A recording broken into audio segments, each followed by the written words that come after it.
Sound check.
I hereby call the City of Lloydminster regular council meeting for June 7th, 2021 to order.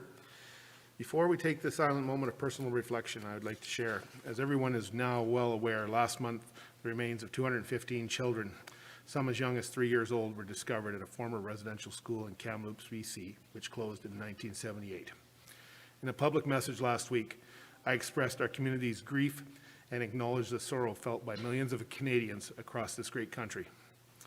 In honoring those lost, the flags at City Hall and the RCMP detachment were lowered for 215 hours. It is our hope that our Indigenous friends and neighbours may find some solace in the unifying power this tragedy seems to be having across Canada and the powerful light it has shed on the dark chapter of our national history. With that in mind, we'll take a moment of personal reflection and certainly keep those thoughts in mind as we take that time.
As a reminder, all members of council are obligated to declare a conflict of interest or a pecuniary interest as per section 133 of the Lloydminster Charter regarding any item on this agenda.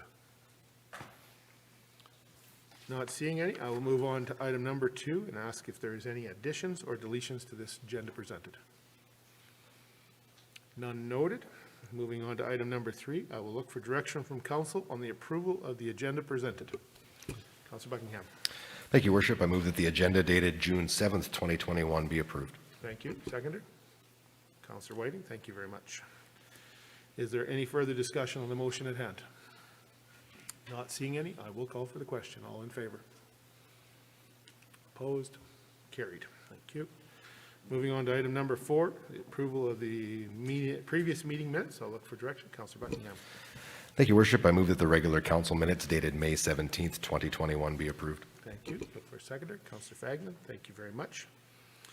Is there any further discussion on the motion at hand here?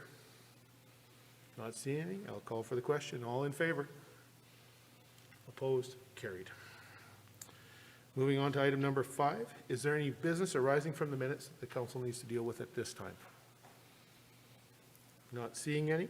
Item number 6 is the public hearing scheduled for 2 o'clock, which we'll return to at that point. Moving to item number 7. 7.1, City Manager's Office. Thank you, Your Worship. 7.1.1 Land Exchange Agreement between 1772743 Alberta Limited and the City of Lloydminster. I'll call up Wendy Wagner, Land Sales Coordinator, to present.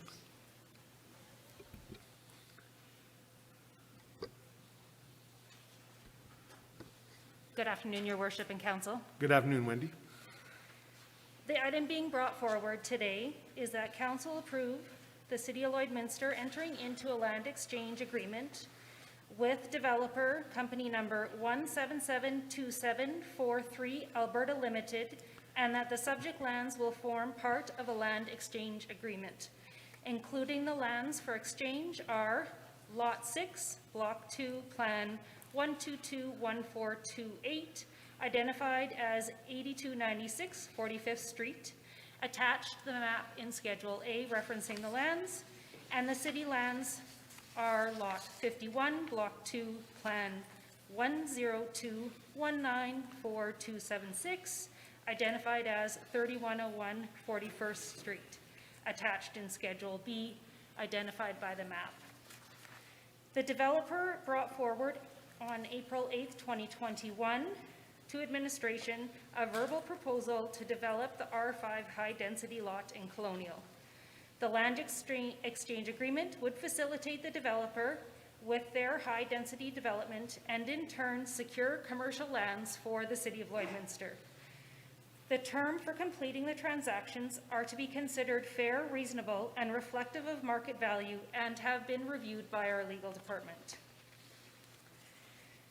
Administration is asking that Council approve the City of Lloydminster entering into a land exchange agreement with company number 1772743 Alberta Limited, and that the Mayor and City Clerk be authorized to sign, seal, and execute all necessary documents. The subject lands that will form the part of the land exchange agreement would include Lot 6, Block 2, Plan 122-1428 from the developer, and city-owned lands, Lot 51, Block 2, Plan 102-194276, or that Council not approve the land exchange, or that Council request further information being brought forward to a further Council meeting for decision. Thank you, Wendy. Questions or comments? Councillor Buckingham. Thank you, Worship. Thanks, Wendy. So doing this land exchange, does it automatically grant the development permit for the person that wants to develop this area? It does not automatically grant their development permit. It's only a land exchange. Their development is within the area zoned in Colonial, but they will still have to apply to planning and development for a regular development permit and meet all of the regulations. So there will be a process. I mean, there's not a lot of residential area or anything developed in that specific area of the land exchange that we're giving. There are some houses in around there. There are a few houses in Colonial, but there's not a lot of development where this proposed lot is. Yeah, but those that are closely near there will have their opportunity to They will speak have an for this. opportunity to be able to comment on the development, yes. Okay, good. Thank you. Any other questions or comments? Councillor Thorson. Thank you, Your Worship. Just generally, I'd like to comment and say good job on, finding a way to make this exchange. This city has, a limited amount of commercial properties available, and we have an abundance of residential one way or another. So to me, it seems like a win-win scenario where both sides are getting something that benefits them, and really at no cost when we're talking a swap, unless there's some other cash involved that I don't know about. Is there? No, it is, I will clarify that it is a straight land swap. There's Perfect. no cash involved. Right on. I knew I had a question in there somewhere. Yeah, no, so just in general, I think it makes total sense, and I support administration finding creative ways to move our inventory and kind of diversify what we've got in our portfolio. So thank you. Thank you. Acting City Manager Stank. Yeah, I was just going to point out the address is 3101 41 Avenue, and the recommendation, just remove street from there. Sorry. Okay. Thank you very much. Wendy, there's a value attached to both a commercial piece of property and a value to the residential. We're basically almost, not quite 1.5 times the acreage for the acreage you're trading. Was the land appraised on both sides so that we could see that what we were gaining and versus giving up to get that financial arrangement? Yeah, so we do have a land appraisal for the residential, and it's valued at market value. That land appraisal will be valid for 12 months, and it was just done in April of 2021. And the commercial land, we have 2 appraisals that were completed, one on the community services lands that is valued as commercial, and then one other land in the city. Both values are negotiated at fair market value and equivalent. So one is a residential lot and one is commercial, so they would be valued differently. The commercial value, even though it's smaller, is valued higher than the larger mass of the residential, and it is valued lower per square meter. Thank you. No, I think that's great. I think that people ask, how did we arrive at that? We can show that it was a fair and equitable land swap from that value. So, any other questions, Councillor Darchuk? Yeah, thanks, Worship. Again, thanks to the group. Every time we see this development, I just think again of the, property sitting there as brown sort of vacant, nothing happening with minimal taxation coming our way, and the potential for development means that that development will definitely add to the tax base for the city. So I think that's a good long-term kind of piece to keep in mind as we do this going forward. Councillor Fagnan. Yeah, and hopefully we'll be able to sell that commercial quite easily. I think that's the bonus on it. So I think, from a revenue stream point of view, I agree with Councillor Diachuk, and I think that the commercial will pay off, and we'll have all this land being used. Absolutely, absolutely. I think that there's a lot of things coming, I hope, in the near future with things as we continue to move forward in 2021. I'll call. Is there any further questions or comments to Wendy? Not seeing any, I will look for direction from council on 7.1.1 land exchange agreement between 1772743 Alberta Limited and the City of Lloydminster. Councillor Diachuk. All right, move that council approve the City of Lloydminster enter into a land exchange agreement with, 1772743 Alberta Limited developer, and the subject lands will form part of the land exchange agreement, including 1772743 Alberta Limited lands, Lot 6, Block 2, Plan 1221428-8296, 45th Street, identified and attached Schedule A, Zone C2 Highway Corridor Commercial. City lands, Lot 51, Block 2, Plan 102194276, 310141 Avenue. Is it street or avenue? Avenue. Avenue. Yeah. Identified and detached Schedule B, zoned R5 high density residential. Thank you, Councillor. Look for a seconder. Councillor Marin, thank you very much. Is there any further discussion on the motion at hand? Not seeing any, I will call for the question. All in favor? Opposed? Carried. Thank you very much, Wendy. Thank you, Your Worship and Council. Moving on to 7.3, Acting City Manager. Thank you. For 7.3.1 IT Managed Security Services, I'll call Paul Schwabus, our Manager of IT.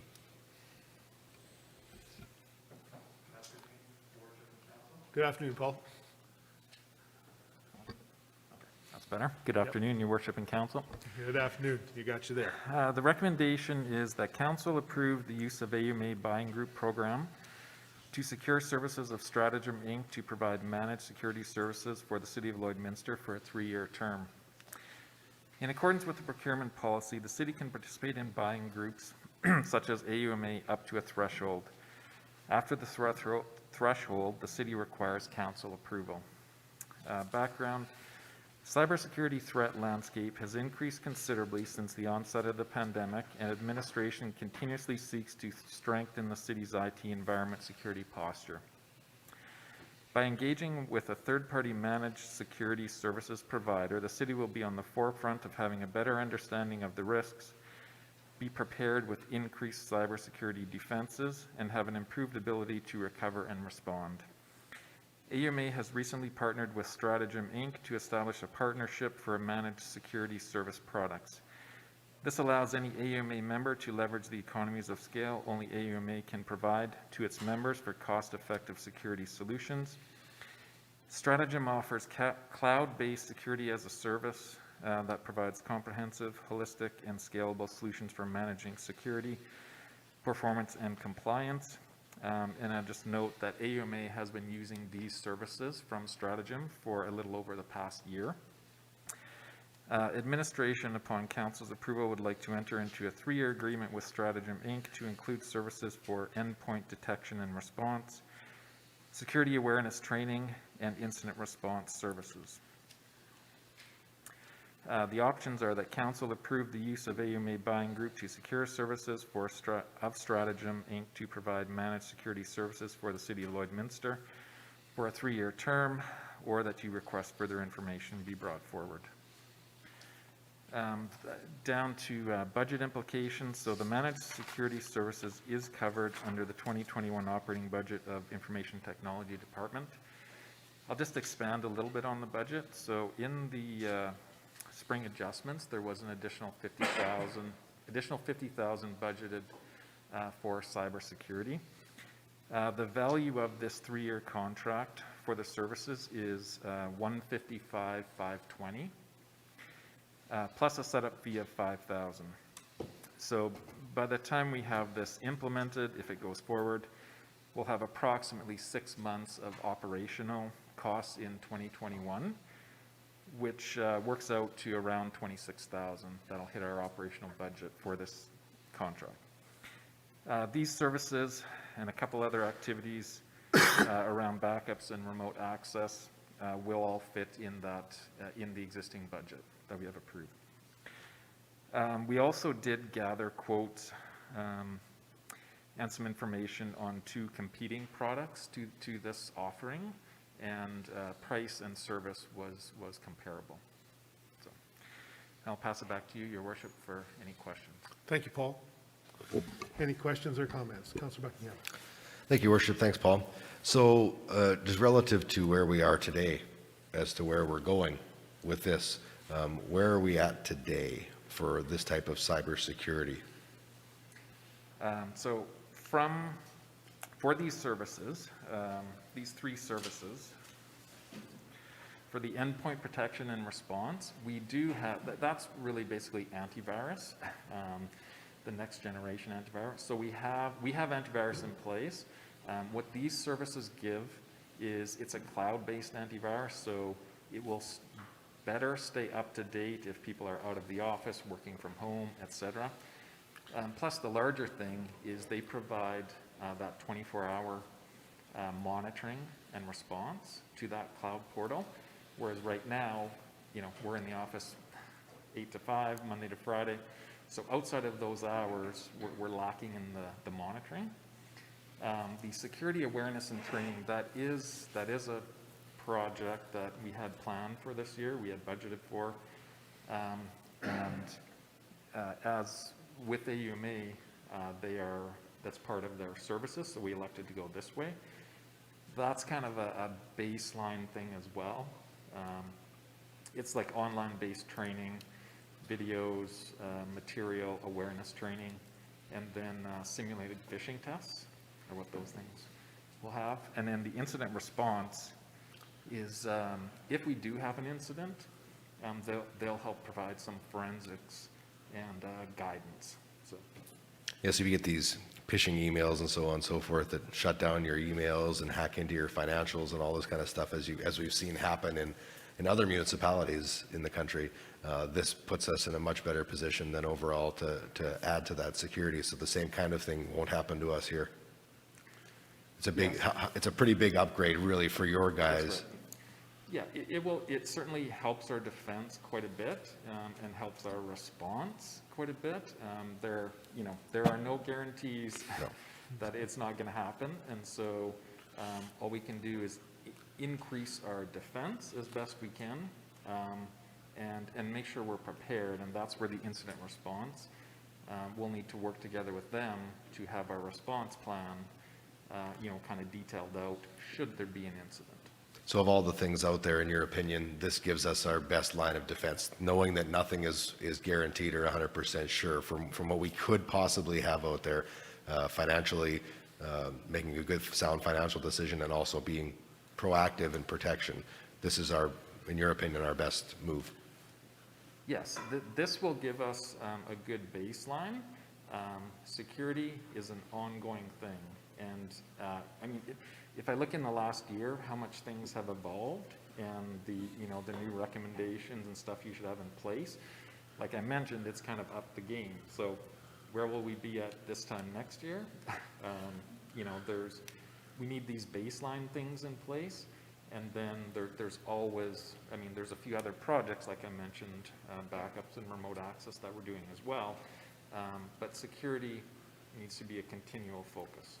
And I think you mentioned it too, so with the ever-changing world that is in, this company provides those updates and all of the things to keep us as current as humanly possible over the course of that 3-year contract as things change.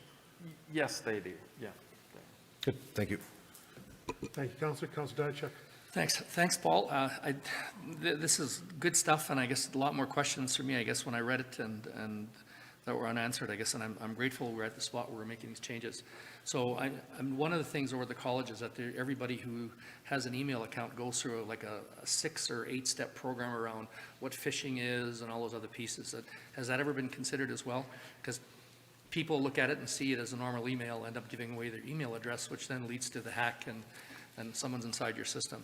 Have we considered that at all from the city perspective? Yes, Councillor Dutchek, that's what the security awareness training is. Okay. That's what it'll address. Okay. And it'll be for all staff, including council. Okay. So and second question is around the ransomware. What does this do for us, and how often do we back up to the cloud?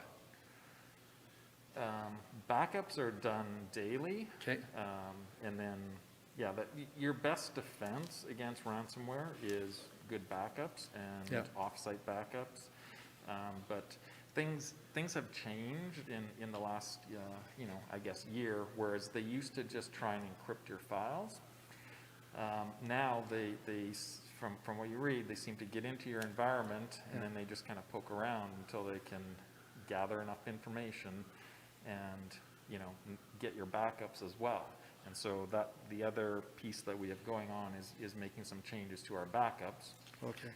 To better protect us against things like that as well. Okay. Yeah, because we had other places in the city here that have had ransomware attacks, and there was a special on 60 Minutes talking about it. I guess when I think about it, I think about a wastewater treatment plant and other functions that we have that are really essential services. And this would bring all of those services under that umbrella for security purposes. Yes, so Stratagem and others, but they also offer like security assessments. And Okay. so that's a service that I'd say we'd potentially be looking at next year or future year as well. Okay, thank you. Councillor Thorson. Thank you, Your Worship. I think you actually kind of answered my question at the end, just casually. My question was just going to be is whether they require any kind of audit to see, what your system looks like and where the gaps are right now to see if there's anything that need to be fixed up right away in case there's anything glaring. Well, so we already do a couple of things, and we've done an external penetration test for the last 3 years annually. So that's, hire a firm and they try and look at all your external points of entry and will provide recommendations on there. And so we've made some changes each year. They find, some recommendations, be it minor or whatever.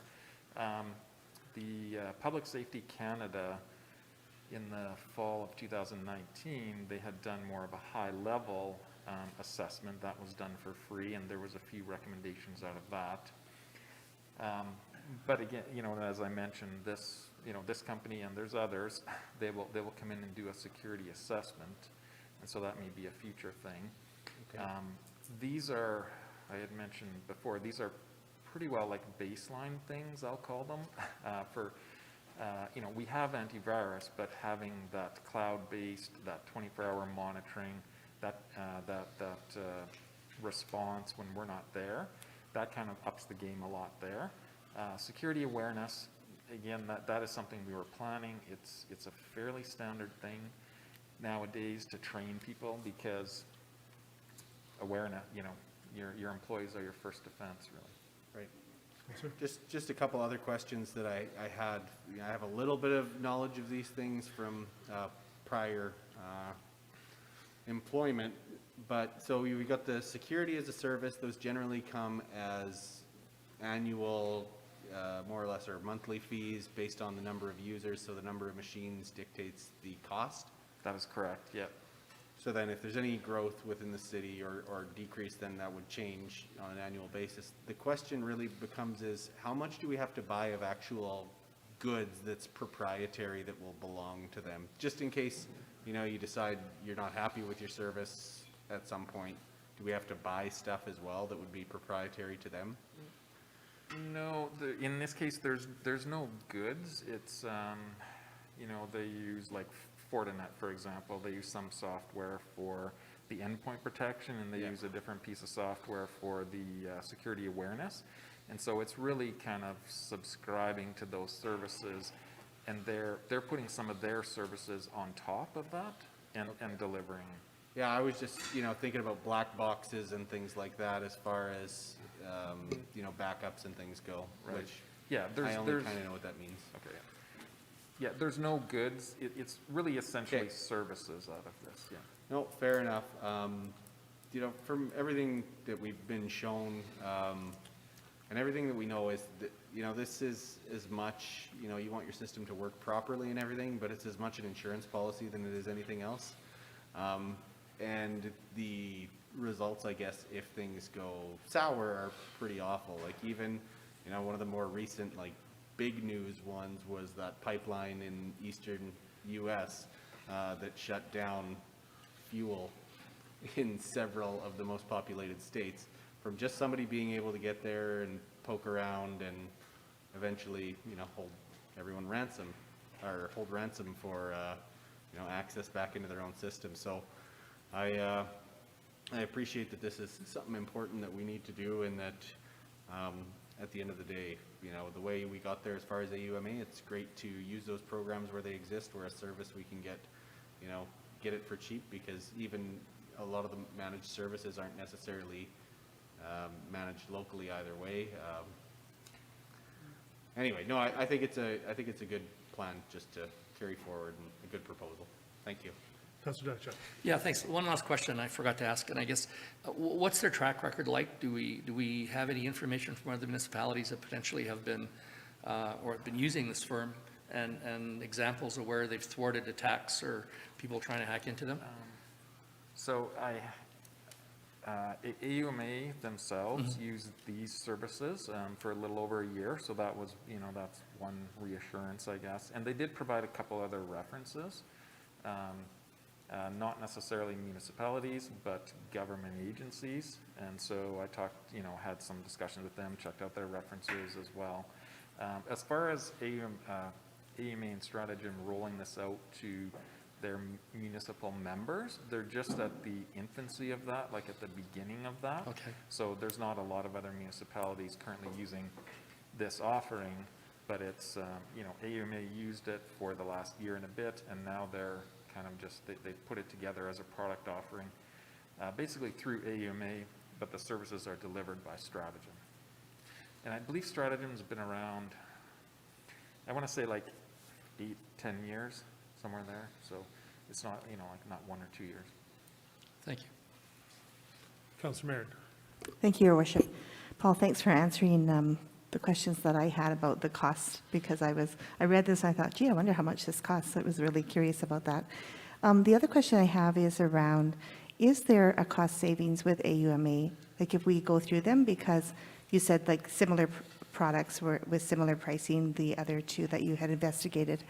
And I'm wondering if there is a benefit to going through AMA. Do we get more services, or just a reduced price, or none of the above? Well, the cost, like for these services, I guess all I can say there is that we compare, you know, gathered information on other offerings, and although they're not 100% apples to apples comparison, everything kind of is in line. As far as like other benefits it provides through AUMA, I'm not sure if Denise, if you have any information you could provide there. Thanks for the question. Anytime we can partner with AUMA, it just makes our whole association better. AUMA has offered this as a pilot project and approached us directly on it, and so is offering us, I think it's 3-month discount on it in order for us to sign up, as well as they will be promoting it from our experience to all the other municipalities. So the more municipalities we can get on board with it, the more understanding we have of what risks are out there for municipalities in general. And I suspect there'll be some payoff in that we will learn from this experience with AUMA, and maybe future offerings will result because of it, such as we're hoping that perhaps the insurance will be will fall into place for this. So this is a whole new field out there for municipalities, and we're learning, and so is AUMA, and just to have an opportunity to work with one company for all of our municipalities in Alberta is just a great opportunity, I believe. Well, thank you for that, and I'm learning too, so I feel really loud. Am I really loud? So thanks for that information, and I think that's kind of what I was looking for, is what are the benefits of us moving forward with this at this time, and I think that's significant, so thanks for the information. Councillor Thorson. Thank you, Your Worship. This is my last question. I'll try and be quick. Just, does the city have cybersecurity insurance? Is that something that we put in this year? I know it's something that's come up, but I don't remember if we ever actually went through with it. Again, it's another thing that, good idea in the future, potentially. Yeah, the city is currently working with our insurance provider to acquire those type of insurance coverages across the board. These are just additional pieces to assist us in how that is billed out to us and what our strengths are in those areas. Great questions. Councillor Buckingham, did you have another one? Yeah, okay. It just kind of got me thinking with Councillor Torreson's question. Having this stuff in place, maybe it's a question to the city clerk, having these types of things in place, would that help our insurance premium cost, for example, if we did go down that road? I don't work in the insurance industry, and it'd be hard for me to quote what they would give us, but usually if you drive a safe car, you get a better rate than if you drive a car that has some concerns with it. Yep. That's the only thing I could say. No, for sure. I was just, I thought it was worth bringing up now since Councillor Torreson brought up that part of it. We're being proactive, and if we go down that road, it should save us a little, could potentially save us a little bit on that premium as well. One never knows with the insurance industry nowadays. There's always potential. Councillor Torres. I move that council approve the use of AUMA Buying Group Program to secure services of Stratagem, Inc. to provide managed security services for the city of Lloydminster for a 3-year term. Thank you. Seconder, Councillor Fagnan. Is there any other discussion that didn't get in before the motion? It's all good. With that, I'll call for the question. All in favor? Opposed? Carried. Thank you very much, Paul. All right, thank you. Yes. Okay, we've reached the 2 o'clock hour, so we're going to return back to agenda item number 6. We have a public hearing scheduled for bylaw number 17-2021, repealing bylaw, traffic bylaw. I'd like to note before we begin that during a public hearing, we ask that you respect the views of everyone here and allow each person their time to speak without interruption. Each person wishing to speak has up to 5 minutes to make a presentation to council. If you do wish to speak, please state your name for the record and whether you are in support of or opposed to the proposed bylaw. When you are finished speaking, please remain at the front as council may wish to ask you questions.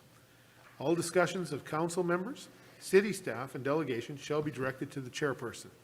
Any question brought forward by the public, which is not able to be addressed during this meeting, will be done so at the next council meeting. Council will not debate this matter during this hearing, and the decision regarding whether or not to grant the bylaw further readings will be dealt with following the public hearing. I declare the public hearing for bylaw number 17-2021, repealing bylaw of the traffic bylaw, open at 2:03 p.m. I would ask the city clerk to confirm whether or not the public hearing has been advertised in accordance with the applicable legislation and to summarize the purpose of the hearing today. I confirm that this public hearing has been advertised and notice has been provided in accordance with the applicable legislation. This public hearing was advertised in a Meridian Source May 20th and May 27th, 2021. The purpose of this public hearing is for bylaw number 17-2021, repealing bylaw, the traffic bylaw. Thank you, City Clerk. I will now ask the City Clerk if there is anyone wishing to speak who is opposed to the proposed bylaw. There's nobody present in the gallery or the building that's identified themselves, Your Worship. Thank you. I will now ask the City Clerk if there is anyone wishing to speak in favor of the proposed bylaw. There's nobody present in the gallery or the building that's identified themselves, Your Worship. Thank you. I will now ask the City Clerk if there is anyone else who is affected by the proposed bylaw that wishes to speak at this time. No one else has identified themselves, Your Worship. Thank you, City Clerk. As no members of the public were in attendance to speak on the matter, I declare the public hearing for bylaw number 17-2021 closed at 2:04 p.m. Returning back to the agenda to 7.4. Yes, Acting City Manager. Thank you, Your Worship. For 7.4.1 SAF Summer Games 2024 bid, I'll ask Executive Manager for Community Development Services, Tracy Simpson, to present. Good afternoon, your Mayor and Council. Good afternoon, Executive Manager Simpson. So this afternoon, we're presenting with council the opportunity to submit a bid for the 2024 Saskatchewan Summer Games. As members of council are well aware, the City of Lloydminster was set to host the 2020 Summer Games in partnership with the local Game Society and the Saskatchewan Summer Games Council. Due to the pandemic, the event was postponed into 2021 and then was eventually canceled due to the prolonged health measures that were in place. The event has now been, or the board, my apologies, have been working with the Summer Games Council to disband and to disperse the remaining funds. The board, or the society, and the Summer Games Council have been working collaboratively to make sure the distribution of funds has been equitable and fair across the board. The Games Council, after returning funds to them, have left the Summer Games Society with approximately $400,000 in their bank that can be allocated to the future games should we wish to host in 2024. Due to the cancellation in such an unprecedented time, the Games Council has provided the City of Lloydminster the opportunity to host the 2024 games prior to any public bid process. And we're looking today for approval from council to submit a letter of intent to host in 2024. Approximately half of the current board has expressed interest in sitting on a future games board for 2024, and we've had 2 members of the community put their names forward to co-chair the event. With this commitment, we feel we have a strong commitment from the community to organize and to plan another games for 2024, building on the great work that's already been done for the 2020 games. The proposal that we would like to put forward in a letter of intent would that the City of Lloydminster host the 2024 Summer Games, and we request full financial support from the Games Council for both operating and legacy capital projects, and we enter into a partnership agreement between the 3 parties. The city would be required to match the legacy funds up to $250,000, depending on the funds we receive from the Games Council, and there would be a potential for additional operating costs. And the only reason we would potentially have to add more operating funding from the city is one of the unknowns in hosting 2024 is what type of operating changes are going to be still lingering from the pandemic, be it social distancing, changes in food service and transportation. And those things would be negotiated with the Games Council in our partnership agreement. So today we're looking for direction from council on submitting a letter of intent to host the 2024 Saskatchewan Summer Games. Thank you, and I'm available for any questions. Thank you, Executive Manager Simpson. Questions, comments? Councilor Diacek. Thanks, Your Worship. I know we discussed a fair bit about the details of the Summer Games going into the initial bid, and I would say the reasons for hosting them still stand, so I think it's a great opportunity. It was a great opportunity for us then, and continue to believe it'll be a great opportunity for us going forward as well, so I support this completely. Councilor Merritt. Thank you, Your Worship.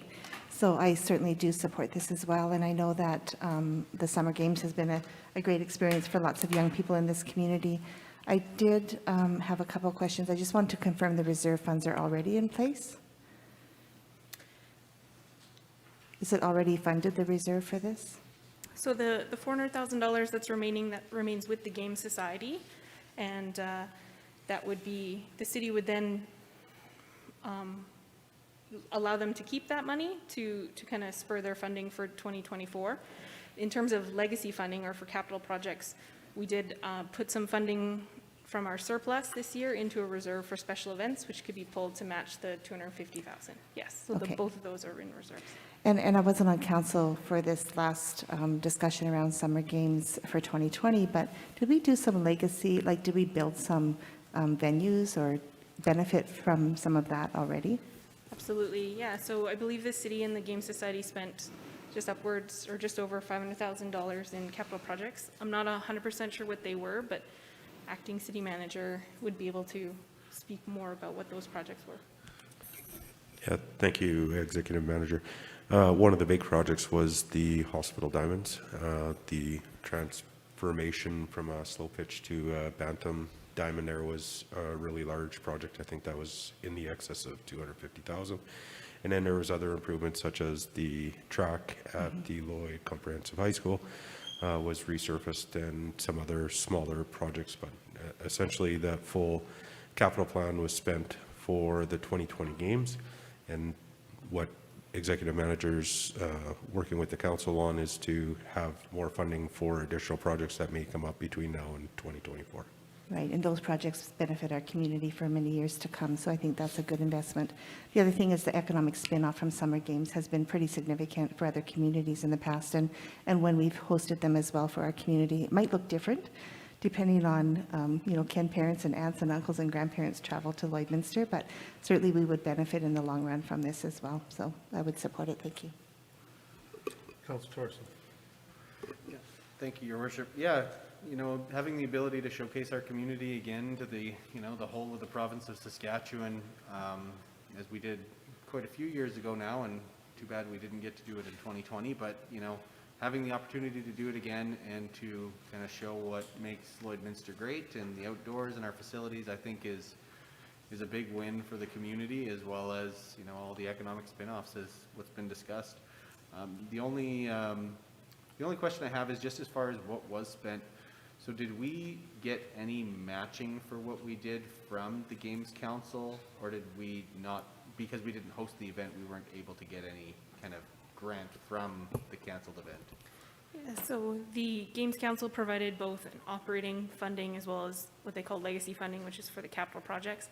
We spent the full amount that we received for legacy projects, and that's not being required to return. And the Games Society as well as the Games Council have been working diligently to close out the books of the 2020 summer games, and a portion of the operating grant has been returned that was unspent, and that was agreed upon by both parties. Right, okay, just making sure I'm clear on that. So at the end of the day, the way I see this, the Games Council has been really, really fair to the city of Lloydminster, and the fact that they're giving us an opportunity on top of this to also host the event is a real win-win-win opportunity. So,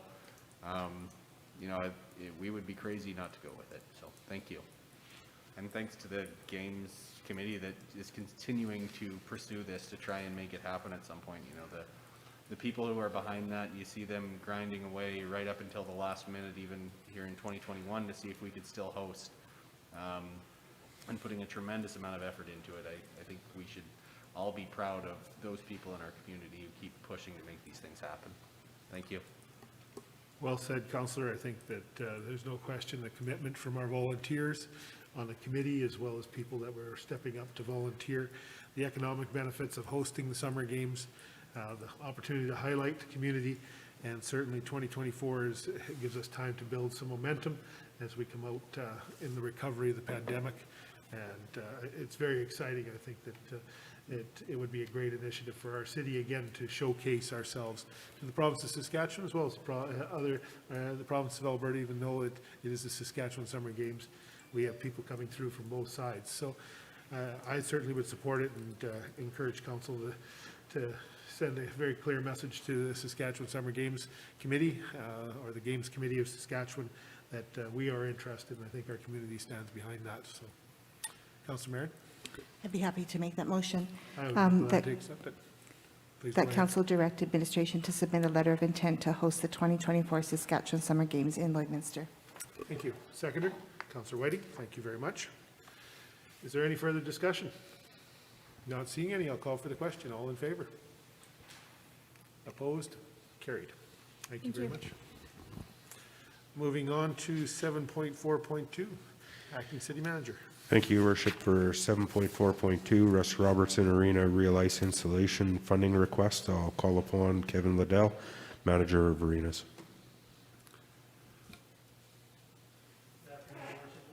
Good afternoon, Kevin.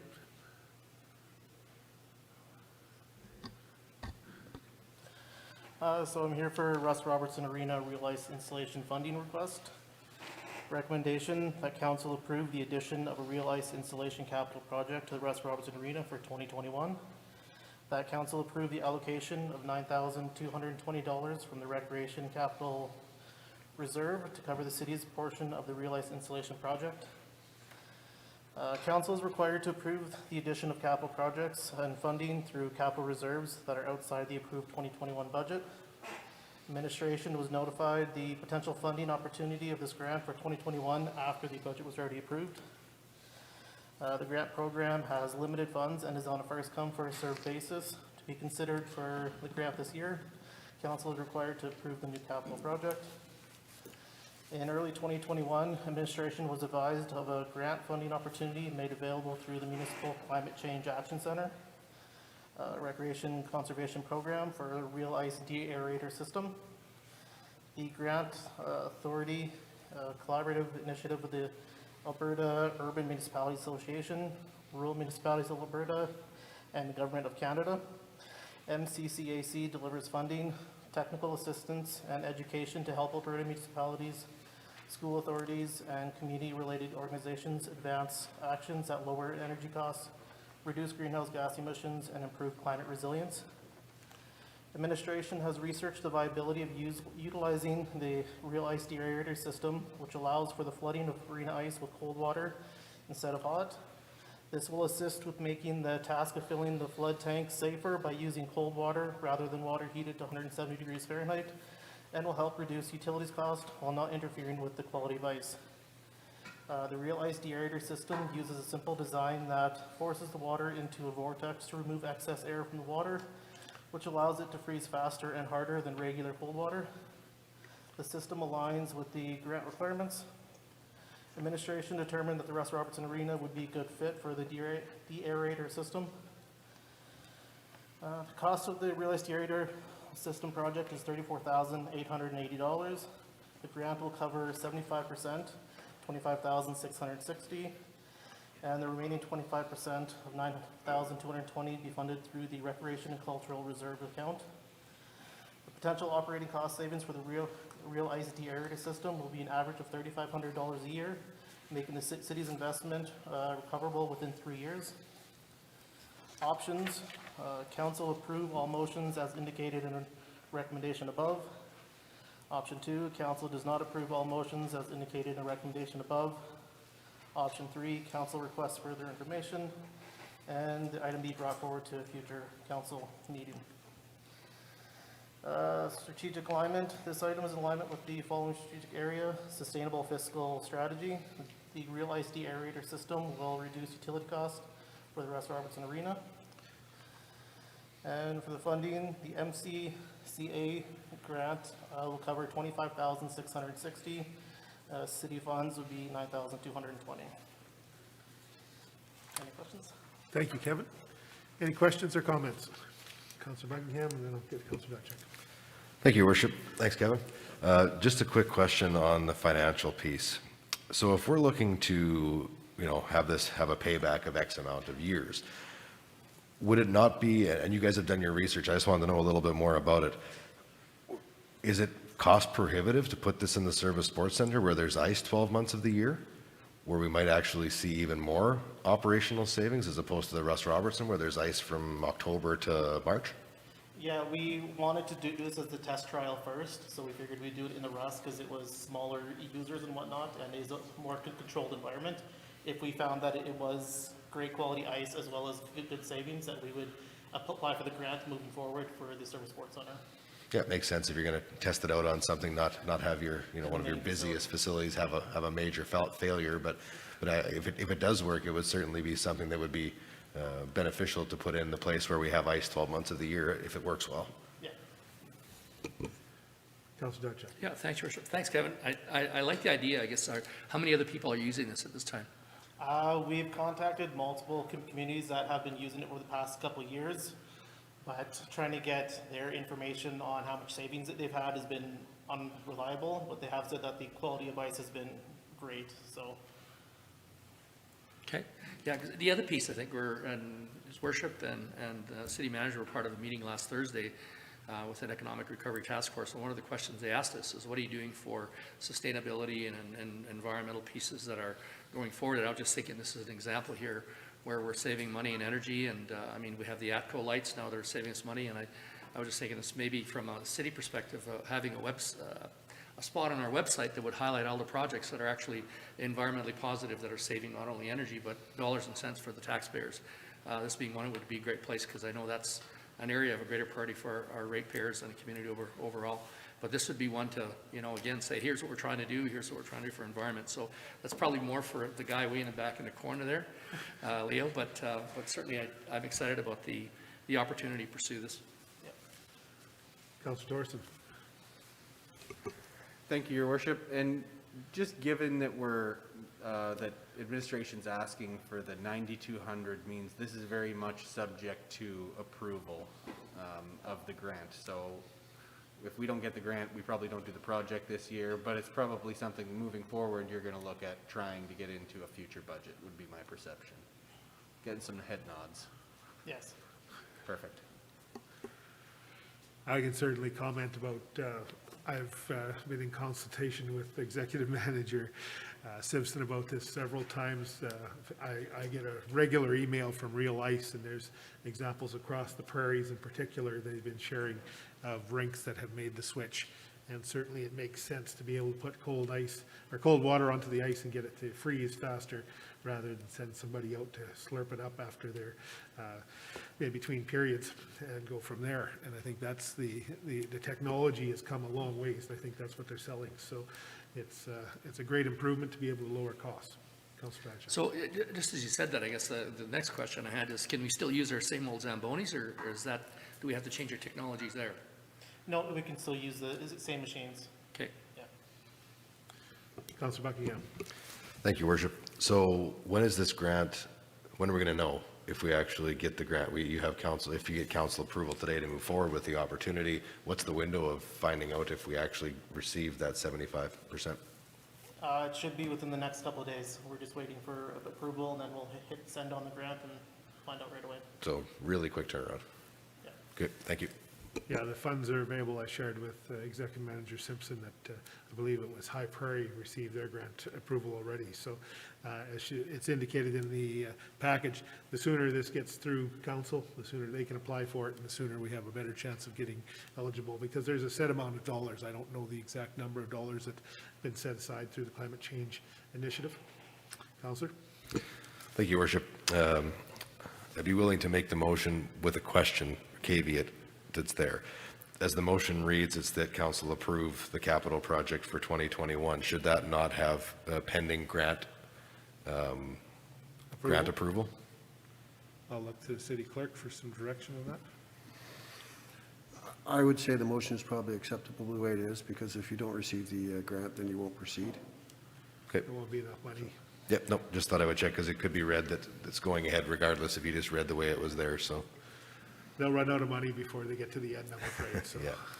All right, then, if that's the case, I'd make the motion. All right, Councillor Buckingham, I would entertain that motion. Thank you, Worship. I move that council approve the addition of the RealIce installation capital project to the Russ Robertson Arena for 2021. Thank you. Look for a seconder. Councillor Diachak, thank you very much. Any further discussion on the question at hand? Not seeing any, I'll call for the question. All in favor? Opposed? Carried.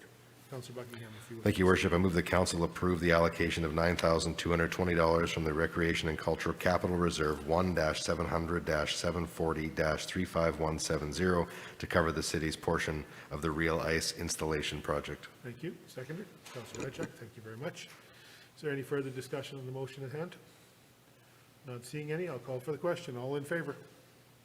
Opposed? Carried. Thank you very much, Kevin. Good luck with the project. Moving on to 7.5, Acting City Manager. Thank you, Your Worship. For 7.5.1, the Lawn Bowling Rehabilitation Construction Award, I'll call up James Rogers, Senior Manager, Capital Infrastructure.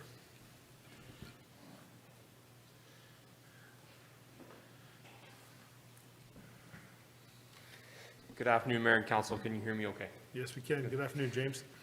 Before you is the Lawn Bowling Rehabilitation Construction Contractor Award. The recommendations are that Council approve administration to commit $150,000 from the Recreation and Culture Capital Reserve number 35170 to the capital budget project number 2171005, and that council approve the award of the lawn bowling rehabilitation construction contractor to Severe Maintenance Limited of Lloydminster, Alberta, in the amount of $303,065.75, excluding GST, to be allocated from the 2021 capital budget project number 2171005, and that the mayor and city clerk be authorized to sign and seal all necessary documents. In addition, that council approves a contingency allowance of 12% in the amount of $36,000, excluding GST, to be allocated from the 2021 capital budget project number 2171005.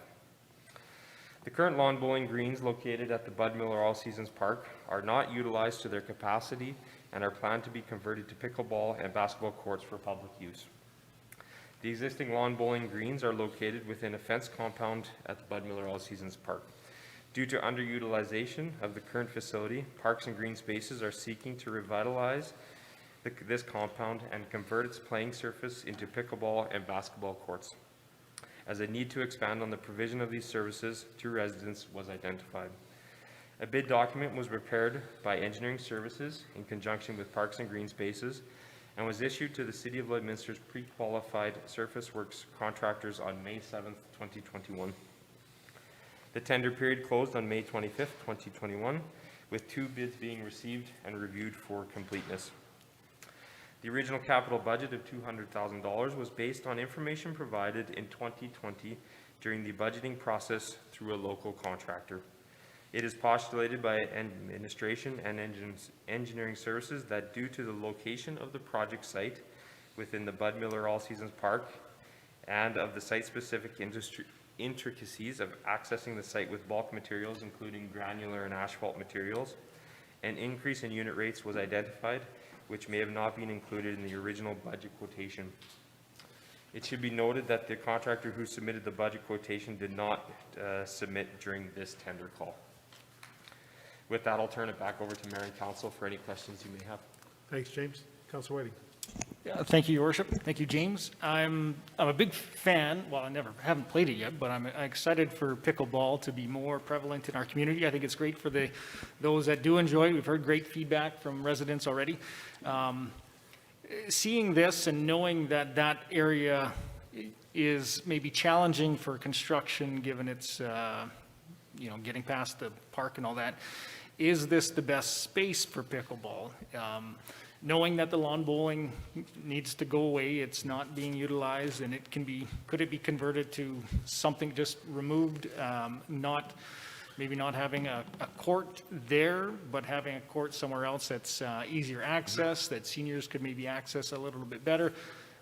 Would that make more sense in this situation? I know we picked that spot because we have a lawn bowling court there that's not being used, and that's kind of the reason we went with that. But knowing that we're seeing, is it a doubling of budget, knowing that we're kind of bringing in $150,000 from reserves?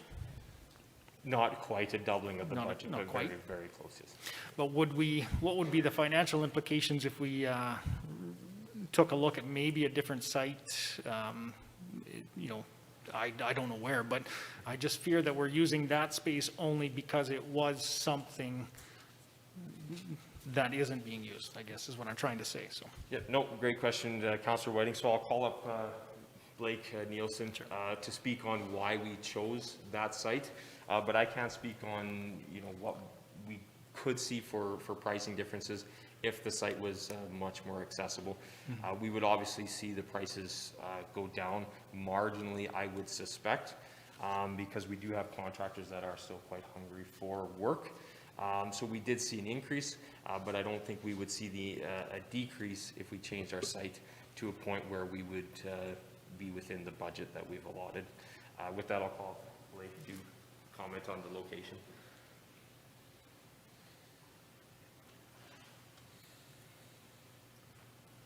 I guess as for commenting on the location, we looked at maybe other sites such as Martin Brown and that. We kept coming back to the Bud Miller one because we had spent some money on that project there to either clean the site up or repurpose it to something else. It would cost considerable money to restore that turf, to bring like greens turf is very expensive. Yeah, it's refrigerated. You have to bring it in from BC. So restoring it that way wasn't an option. And we felt that this has a very good chance to be a centerpiece. We have had numerous different community groups from people through the basketball community that wanted to see a facility in Bud Miller Park. We have also had a pickleball group very much wanted to see a facility within Bud Miller Park. I think they even did a presentation here in that exact location after we had chosen it. So that's really the reason why we were focused on that location. So. Thank you, Blake. Councilor Thorson, and then I'll get Councilor Satcher. Thank you, Your Worship. This question may be for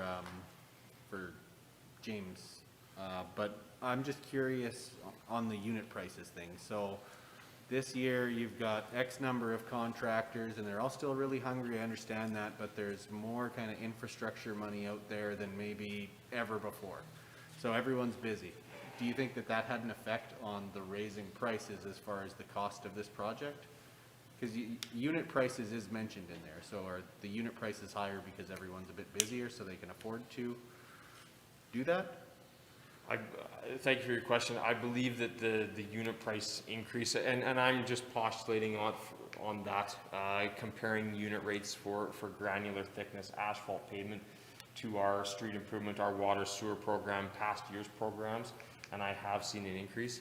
And me and my team, we've accounted that to be, they can't bring in a fully loaded gravel truck to haul in loads to increase their production. So they are going to have to bring in lighter loads, which is more loads. So it is just going to take a bit longer to do. So that's where we are anticipating the unit price increase to come. So that's part of location then, is that they would have to have more smaller loads? Correct.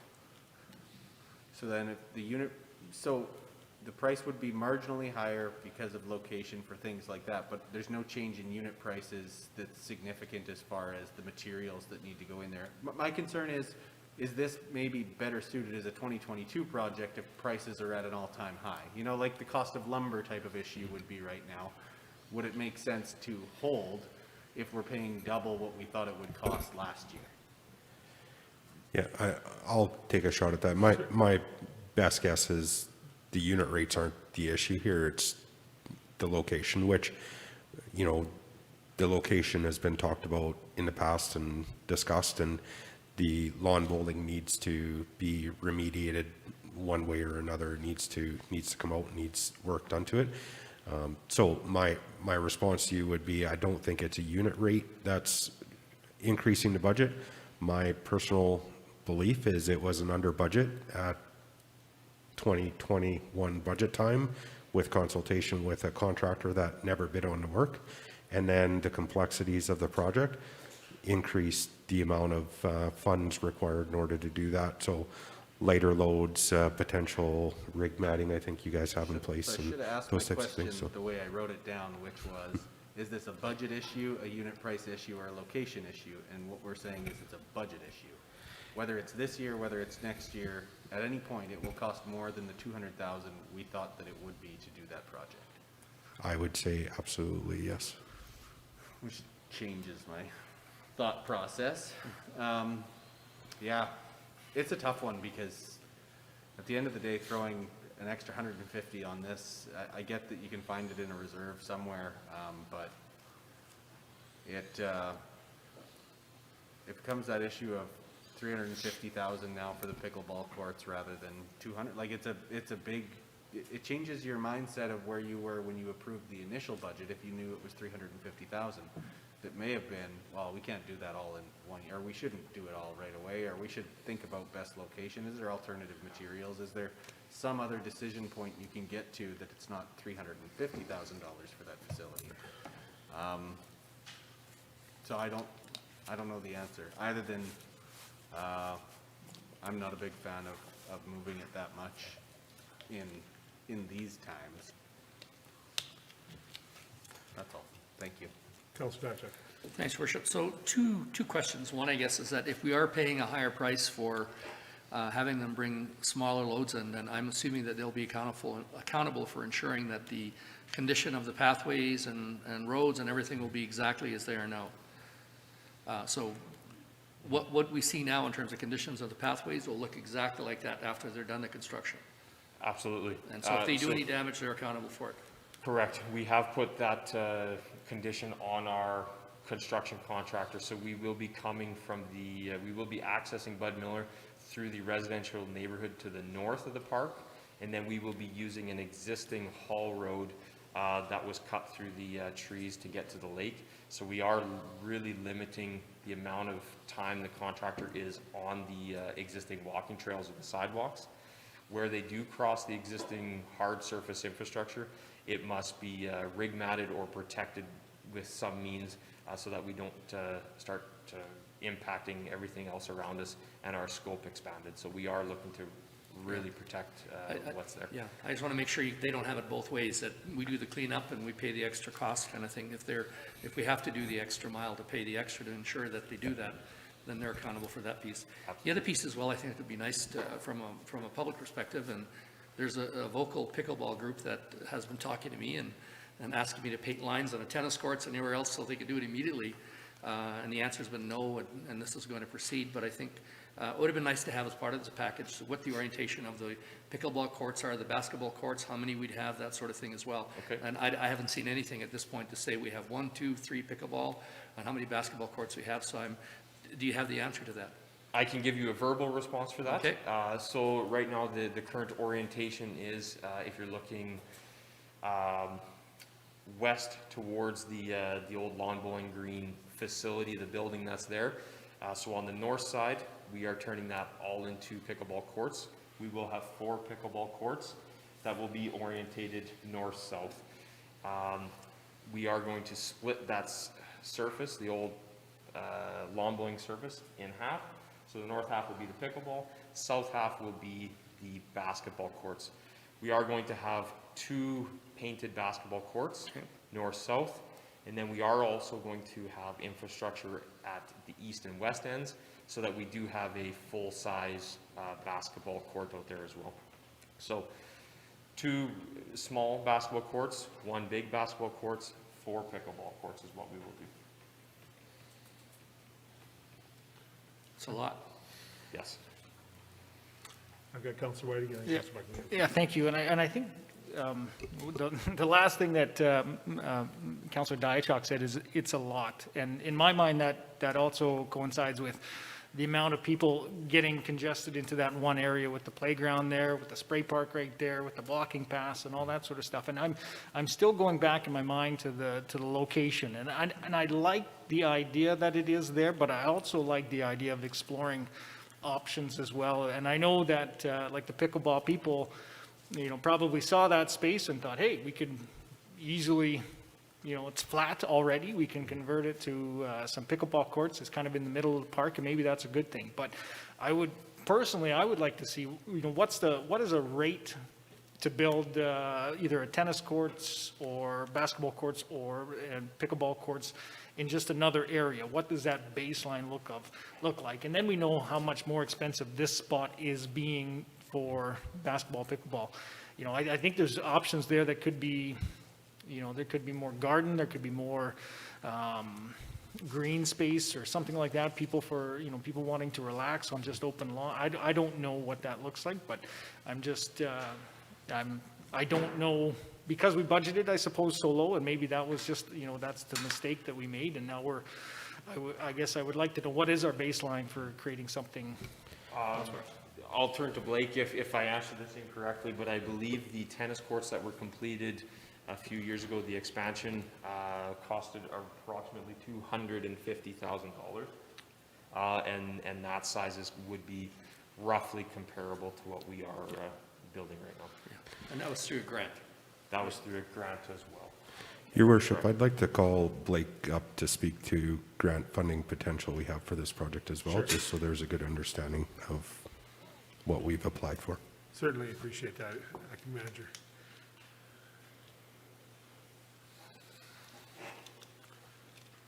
I guess one of the other potential issues we were dealing with for this project was the Kinsman had come on board and wanted to support that project within that. And we have applied through them with I can never remember the name of it, Alberta Community Facility Enhancement Program grant. And potentially we have another $121,000 coming from that grant at the end. Hopefully they'd make a decision at the end of the month. But the feeling was we wanted to move forward with this to get it done in this construction year, just because of the people wanting to use it kind of thing. And that, so we wanted to move forward before we found out about the grant. But we do have a potential extra $121,000 coming from that grant. So. I'll take a question on this directly, Councillor. That's Councillor Diachuk, if that's where you're at. Or Councillor Buckingham had a question beforehand. Yeah. Okay, Councillor Buckingham, and then I'll come back to Councillor Diachuk. Thank you, Your Worship. You know, Bud Miller Park is seen as an absolute gem in our community, and I think that the addition of these things there is just another jewel in the crown, and the utilization for it will be very, very good there. I can't seem to think of very many things that I bought last year today that cost me less today. I think delaying this next year, for an example, as was maybe discussed there, I don't think you're going to find any cost savings if we decided to try and bump that to a 2022 budget.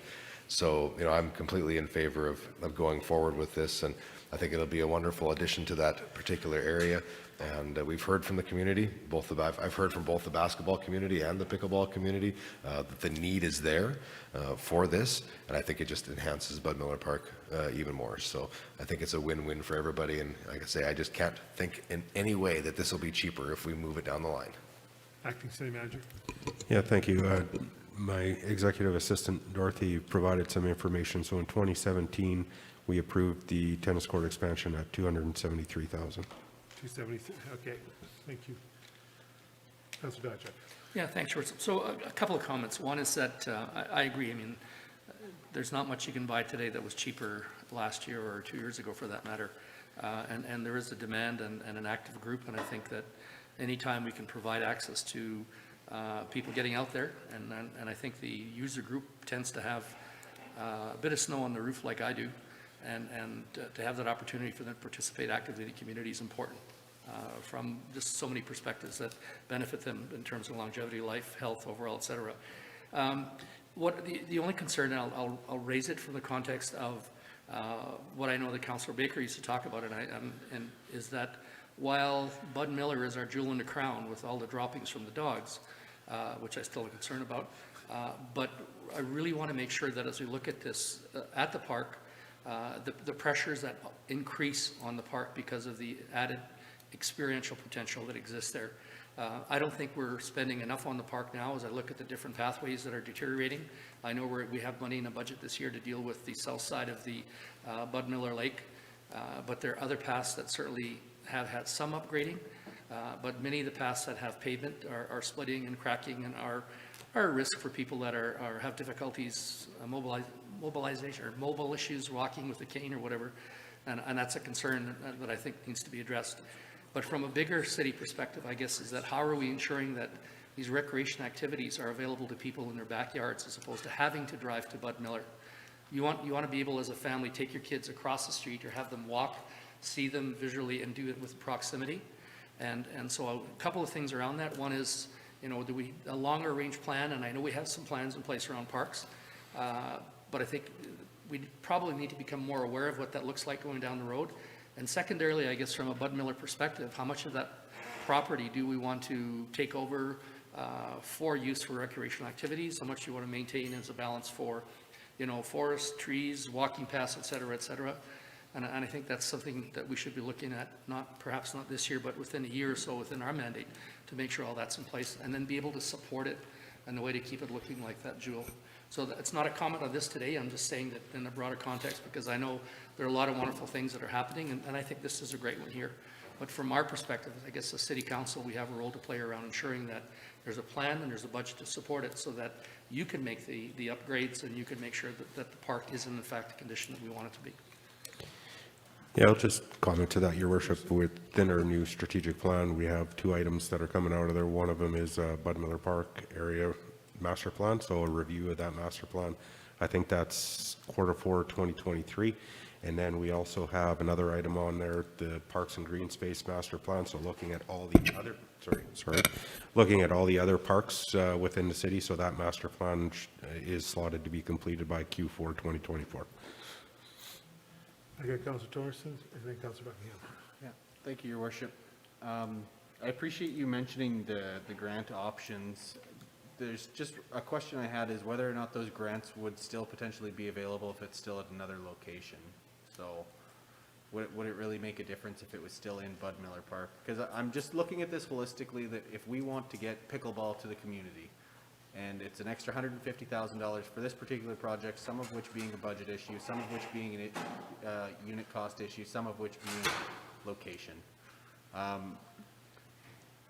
would just be really interested in seeing if we could put it anywhere else rather than having everything that there is to do in one spot in the city.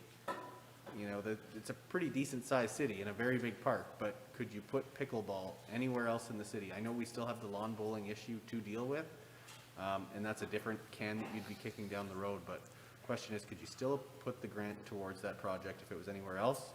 And really, you know, if I had the option of sending this back to administration, is knowing approximate cost of this project being anywhere else. I guess the grant option probably is there to move it. It would depend on the supporting group, which was the Kinsman, and I do believe that they did want that project within Bud Miller Park. So. I've got Councillor Buckingham, then I've got Councillor Marin, and then Councillor Whiting. Councillor Buckingham. Thanks, Your Worship.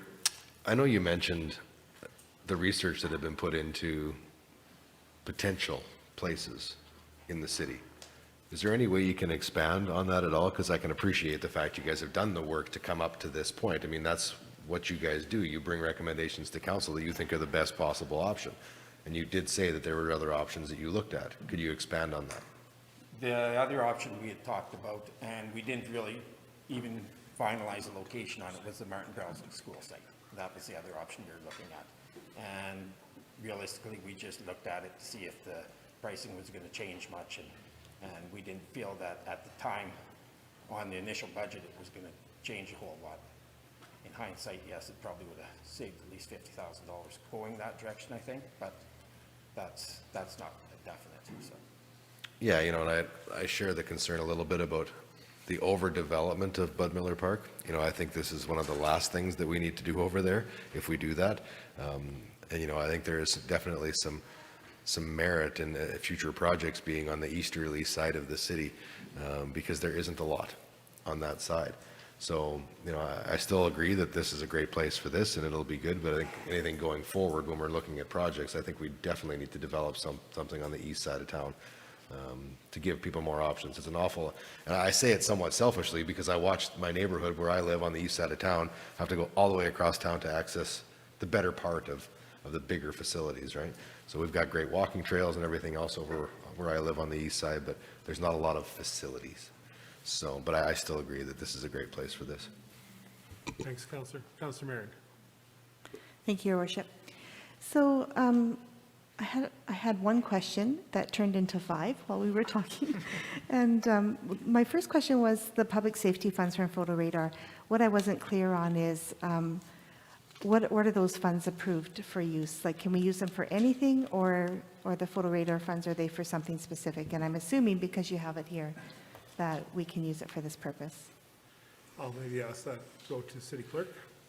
Yes, absolutely. The funds can be used as for recreational purposes. That's absolutely what one of the envisions was. It was, of course, to offset costs of public safety initiatives as its primary goal, but it's also to provide for recreational services as well. Okay, thank you. And of course, we know that recreation and opportunities for people to connect and be active reduces crime rates as well, so increases public safety. I was curious about the timeline for completion. I was curious about how much the rehabilitation would cost, and that has to be done regardless of whether we move forward with this project on that site. And I assume it would just cost more because of its location, so that would be a significant part of cost as well. And then I think the user groups for pickleball would use the park at a different time of day than we see, you know, the large family user groups. And so it might provide more consistent use of the park through the daytimes and provide some good parking and accessibility there as well. If we look at, you know, the Martin Brown location, the parking spaces are limited around there as well, where we have more parking at Bud Miller, particularly during the day. So I think the only question I had, those were lots of comments. The question I had was the timeline for completion. If we were to move forward with approval, is it something that would be completed for use this year? I think the intention was to have it completed this year, yes.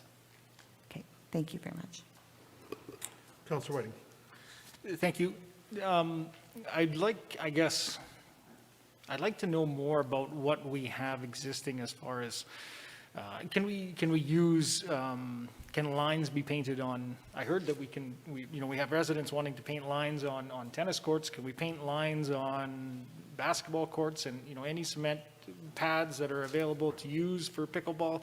You know, can other places be used or that are underutilized in our community be used for pickleball to kind of help this along as we, you know, determine best space and best financial responsibilities, that sort of thing?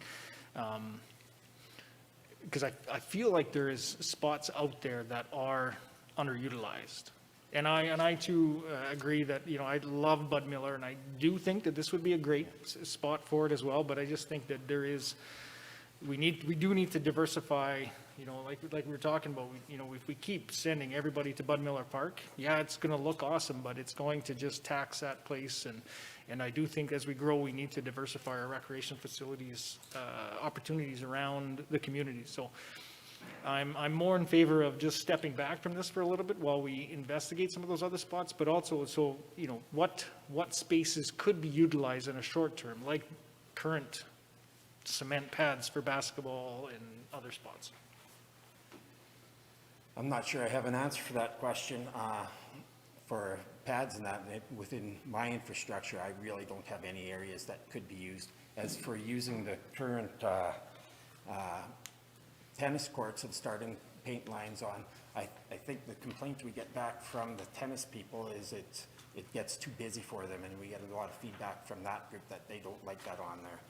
And, you know, it's just like the lines are too busy, and Yeah, and I get think that. everybody would like also their think own that facility as they move forward to alleviate the pressure from each other, so.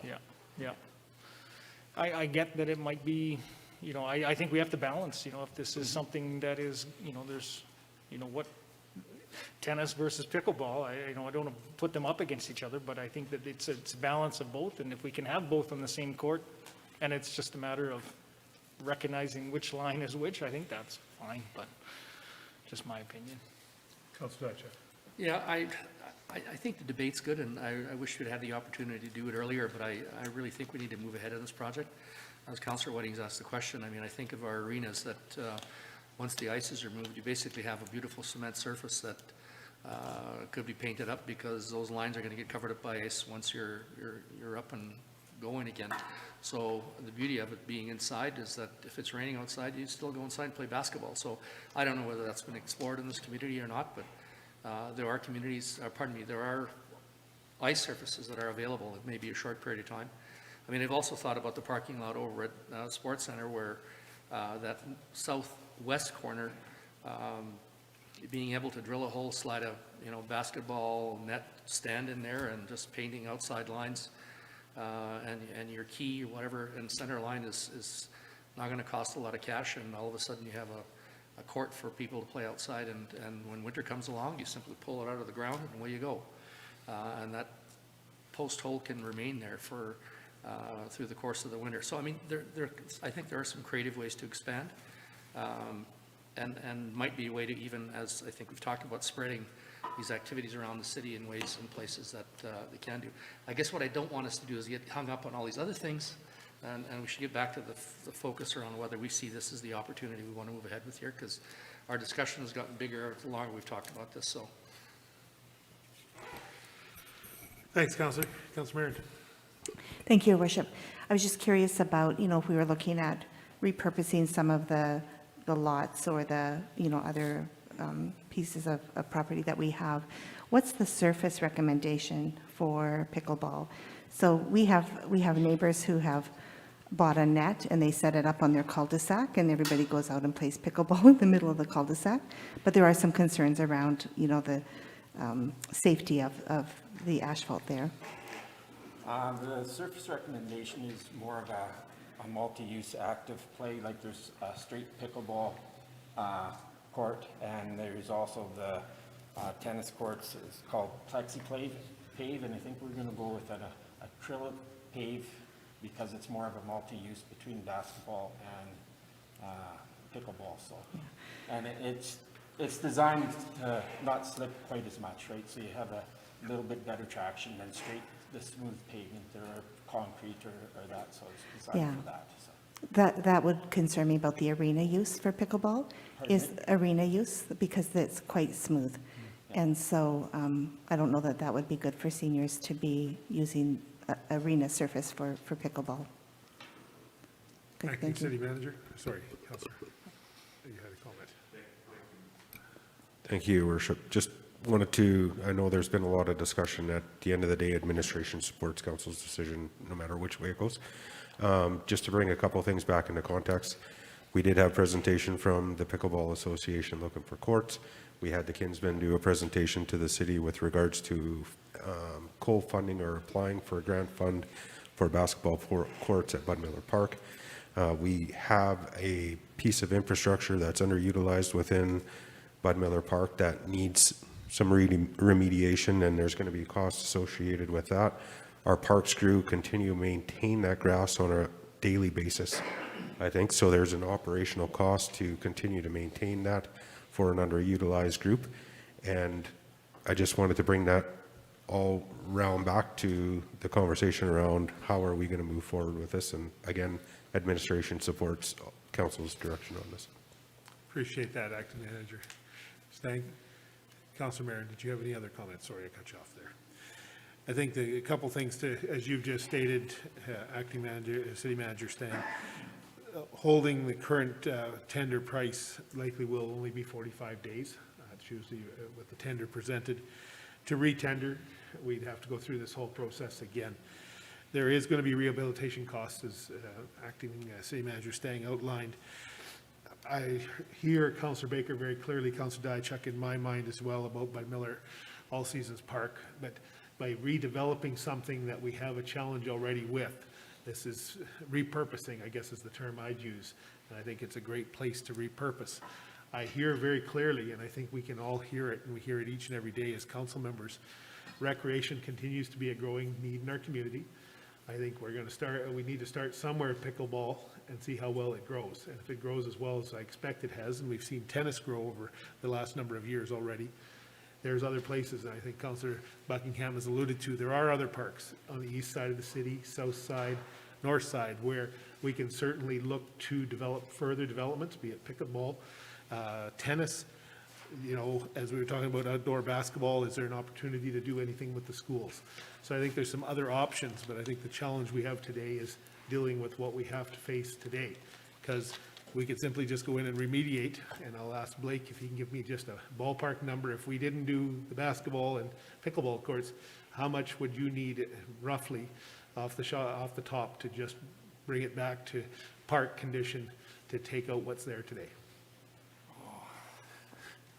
Off the top, I think between 50 and 100,000. So we would still have to haul all the material into. Absolutely. Absolutely. So there's potential for damage there that way from that perspective. So there's no easy solution. And one of the challenges that also comes back in my mind is that $120,000 grant money is specifically to this project with a nonprofit organization that stepped forward. So if we say no, we start over again in that perspective. We step out of the queue with the CFIP grant application. And I can also remind council, we know how tough it is to get money out of the government of Alberta today from that perspective. So if we're in the queue, there's a chance. If we get out of the queue, we're starting at the back of the line. So it's all things to keep in mind. Councillor Fagnan, you've got a comment. Thank you, Your Worship. And I guess with that time frame, if we only do have a limited amount of time, just taking a look at the difference between those two tenders, you've got one that's coming in at $300,000, the other one's coming in at $519,000. And wouldn't we look silly if that gets redone and they're both coming in at $500,000? Yeah. And, you know, as far as the park goes, I mean, the lawn bowling was very active out there previously, so that stress has been on the park previously. So it's nothing new. It is for a little bit of a call there, but yeah, I just think we need to take a look at that. Thank you. Thanks, Councillor. Councillor Thorson. All right, thank you, Your Worship. Just at the end of the day, this is a simple thing. My wife and I, we like to decorate. She likes to buy furniture sometimes, and she'll say, "Do you like this couch?" And I'll say, "I like that couch, but I don't like that couch $700. And to me, we're in the same kind of thing. As I love the idea of being able to do the pickleball and bringing it in there and using the space. I just don't love it that extra $150,000. That's the issue. I agree, Councillor Thorson. It's a challenge. I guess that I go back, I just appreciate what Councillor Fagnan said.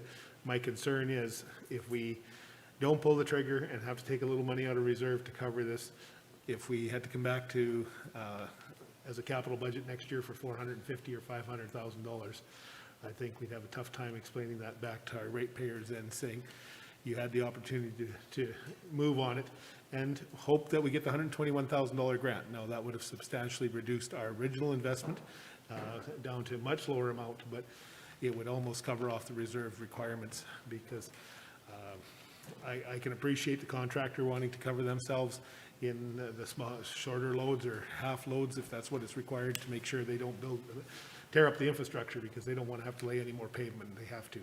So that's a cost. So we're at a bit of a dilemma. Councillor Diachek. Yeah, I think another piece to mention is that I think we often think about recreation and culture is that we focus on youth. We talked about the summer games earlier and are prepared to invest in them. We're thinking about hockey rinks, which involved individuals down from 4 years old to about 25, and then we have some older groups, obviously, that come in and play commercial hockey. We look at tennis courts. That gives us a bit of a range of ages, whatever it is. But frankly, if we look at what we're providing for people that are 50 plus, not so much. So I really think we need to step up and make this investment for that part of the population in the city and just get on with it. And I'll make the motion if there's no more discussion. I'll call for any further discussion before I accept a request for a motion. Councillor, go ahead. Okay. Move that council approve administration to commit $150,000 from the Recreation Cultural Capital Reserve number 1-700-740-35170 to the capital budget project number 2171005. Thank you. Seconder, Councillor Fagnan. Is there any further discussion on the motion at hand? Not seeing any. All in favor? Opposed? Carried. Councillor Diachek. Okay. Move that council approve the award of the lawn bowling rehabilitation construction contractor to Severe Maintenance Limited of Lloydminster, Alberta, in the amount of $303,065.75, excluding GST, to be allocated from the 2021 capital budget project 2171005, and that the mayor and city clerk be authorized to sign and seal all necessary documents. In addition, that council approves a contingency allowance of 12% to the amount of $36,000, excluding GST, to be allocated from the 2021 capital budget project number 2171005. Thank you, Councillor. Seconder, Councillor Fagnan. Thank you very much. Is there any further discussion on the motion at hand? Not seeing any. I'll call for the question. All in favor? Opposed? Carried. Thank you very much, James. Blake? I would entertain a motion for a recess. Motion Councillor recess. Seconded by Councillor Whiting. All in favor? Carried. And we'll break until 3:15.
Assessment Review Board bylaws. At the May 17th, 2021 regular council meeting, council granted first reading to this bylaw. As mentioned at the previous meeting, administration remains diligent with governance document reviews to keep only relevant information out to the public. Currently, the city has a total of 6 ARB bylaws and only 2 are required. I will open it up for any questions or comments.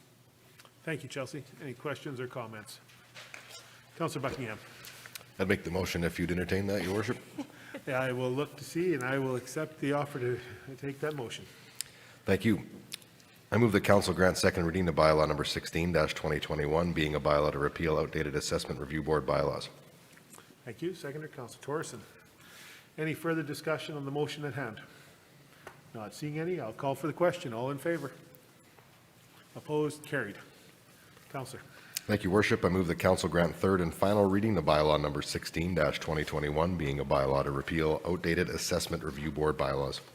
Seconder, Councillor Thorson. Thank you very much. Any further discussion on the motion at hand? Not seeing any, I'll call for the question. All in favor? Opposed? Carried. Thank you very much. And I think that's you're back up again, Chelsea. So we'll just, through the city manager, back to Chelsea. Perfect. The recommendation for bylaw 17-2021 before you today is that council grant second and third reading. At the May 17th, 2021 regular council meeting, bylaw number 17-2021 was granted first reading. In 2018, the traffic bylaw was drafted with a suite of bylaws in accordance with the new cannabis legislation that was coming into force. There was no legislative requirement for the traffic bylaw to have a public hearing. However, one did take place, and a public engagement session for Your Voice night took place as well. A public hearing was held for all those bylaws that were in that suite, just for transparency purposes. The public hearing held during the regular council meeting on June 7th, 2021 was advertised in the Meridian Source on May 20th and on May 27th, 2021. I'll open it up for any questions or comments. Thank you, Chelsea. Any questions or comments regarding the proposed bylaw in front of us? So Chelsea, by repealing today's bylaw, will be a new bylaw being presented very shortly. Yes, absolutely. On the agenda to ensure that we are without a bylaw and resolve that concern that might be out there saying we've left our city with no bylaw. Yes, absolutely. The reasoning for administration doing it this way is just moving forward.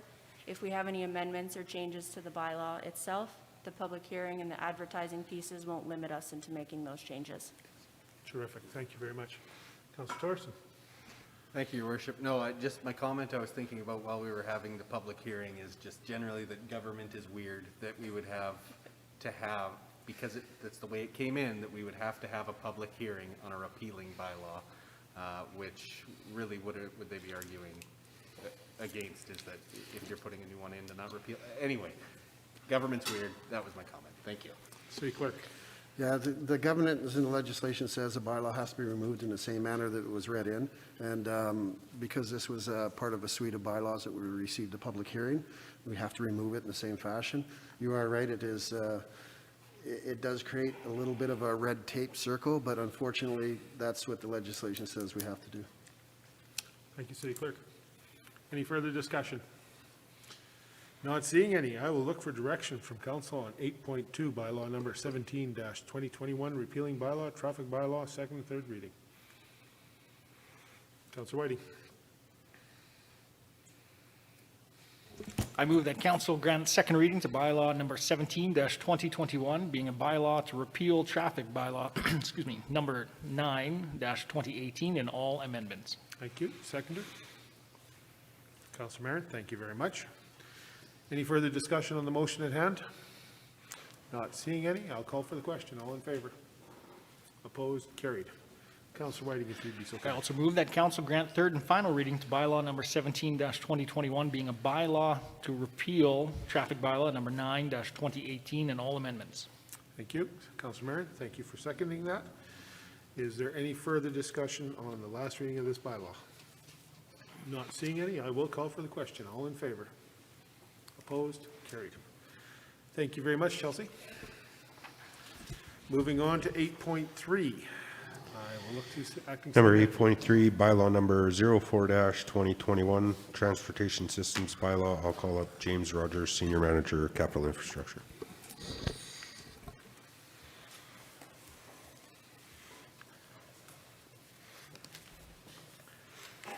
Good afternoon, Mayor and Council. Good afternoon. Before you is bylaw number 04-2021, Transportation Systems Bylaw. The recommendations are that council grant second reading to bylaw number 04-2021, Transportation Systems Bylaw, and that council grant third and final reading to bylaw number 04-2021, Transportation System Bylaw. To ensure consistency between the adopted dangerous goods routes and updated truck routes, the associated bylaws must be amended. As presented at the May 17th, 2021 regular council meeting, adopted dangerous goods routes and updated truck routes will allow the city to mitigate the risks involved with the transportation of hazardous materials and products within the city's limits. With one of the city's main economic sectors being based on natural resources, the economic impacts of a selected route were to be considered along with the transportation risks. Also of consideration was the inherent difficulties with the city being bisected by both Highway 16 and Highway 17. Stemming from the 2015 Transportation Master Plan recommendations, administration sought submissions from qualified vendors interested in providing engineering support as a consulting engineer for the review of the existing information and development of a DGR and updated truck routes within the city. The development and updating of the DGR and the truck routes included studying the current traffic conditions and existing transportation master plans, traffic bylaw review, engaging stakeholders and the public, and creating multiple viable options for a DGR and truck routes within the city. Upon completion of the above DGR and truck routes establishment capital project, text amendments to the Transportation Systems Bylaw were recommended to ensure consistency between the recommended routes and the proposed signage, the traffic bylaw, and the current transportation systems within the city.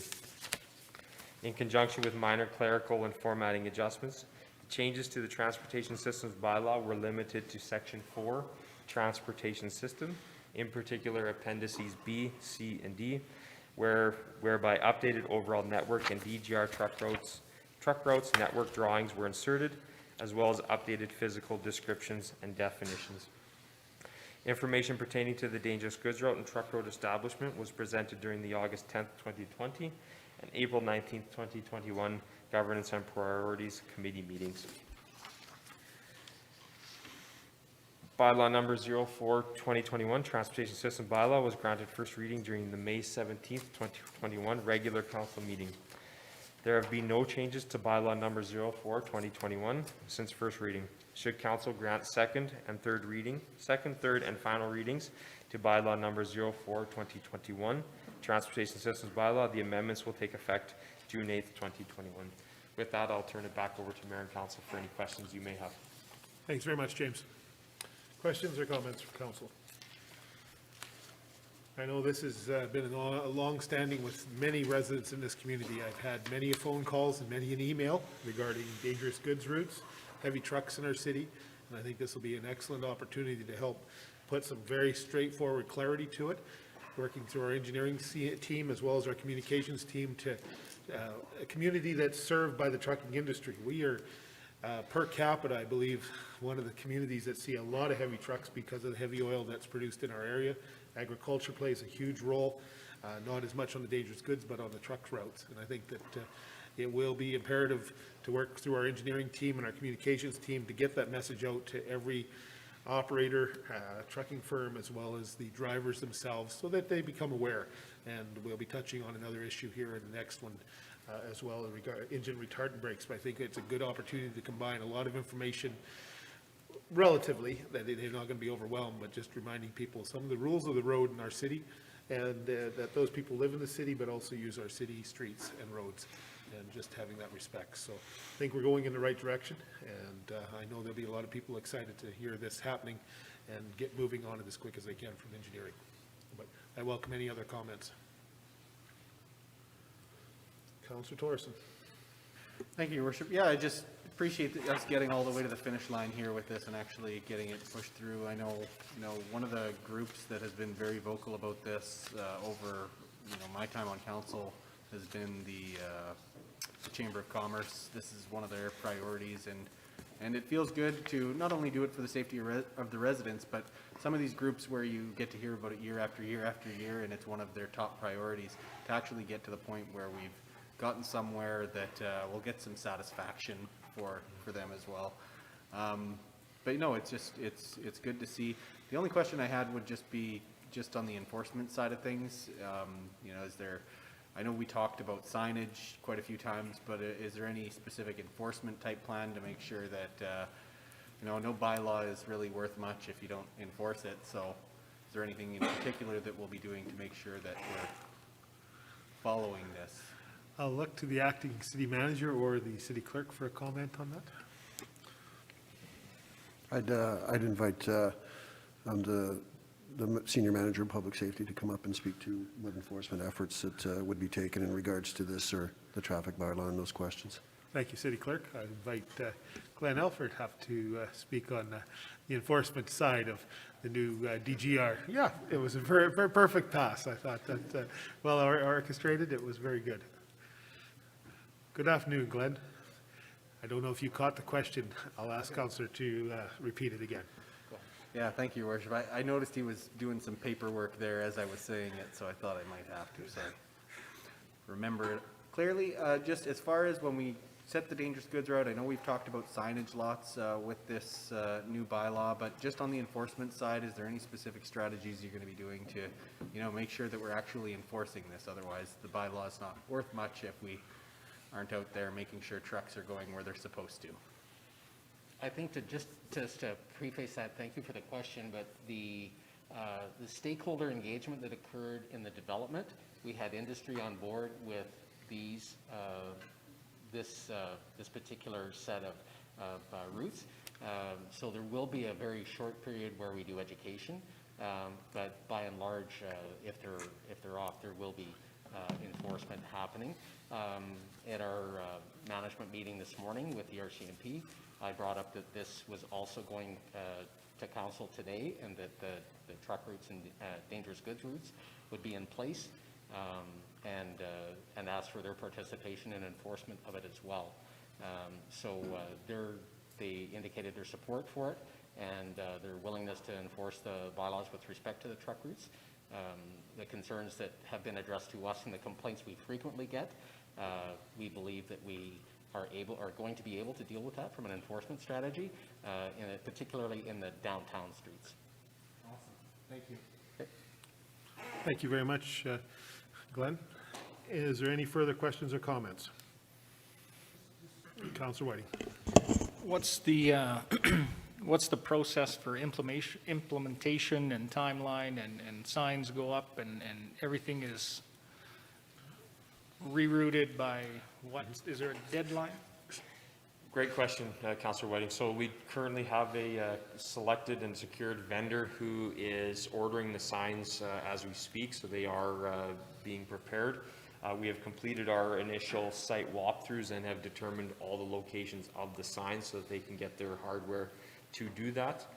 They will be complete the implementation of all signs by the end of June. So we will take this time between now and when the signs are fully implemented to do education with all users of the roads. We will be working with communications, Glenn and his team, and as well as RCMP, just to ensure that it's out there prior to the signs going up. But the duration between when we start the project and finish it should be really quite close to this timeline. Any other questions or comments? Councillor Thorson. Thank you, Your Worship. I think I should get on moving and reading this, because any tickets issued at 3:31 today, I don't know if they'd be valid, so.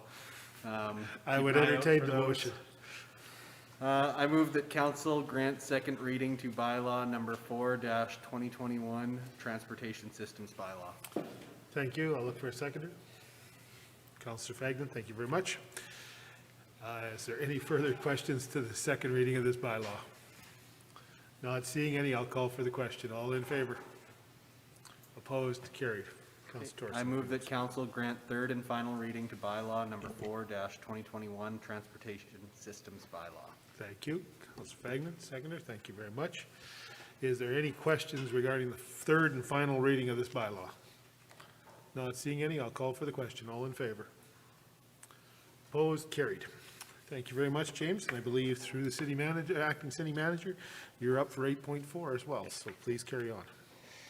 Before you is bylaw number 05-2021, the traffic bylaw. The recommendation are that council grant second reading to bylaw number 05-2021, traffic bylaw, and that council grant third and final reading to bylaw number 05-2021, traffic bylaw. To ensure consistency between the adopted dangerous goods routes and the updated truck routes, the associated bylaws must be amended. With council's permission, I would like to skip through the background as it is the same as the previous one. So, thank you.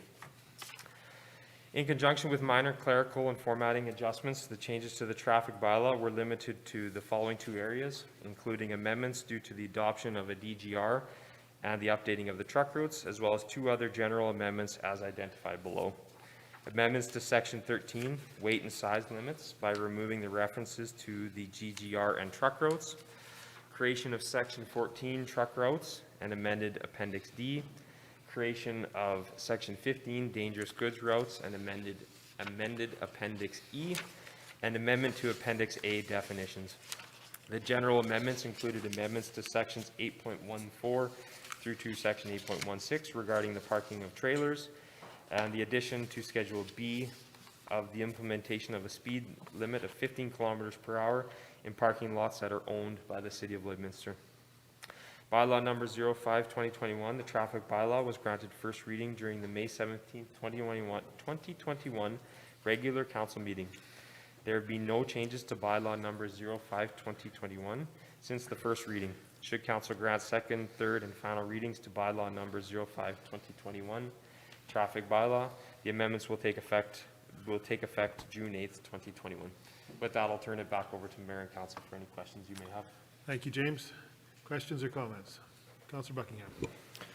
Thank you, Worship.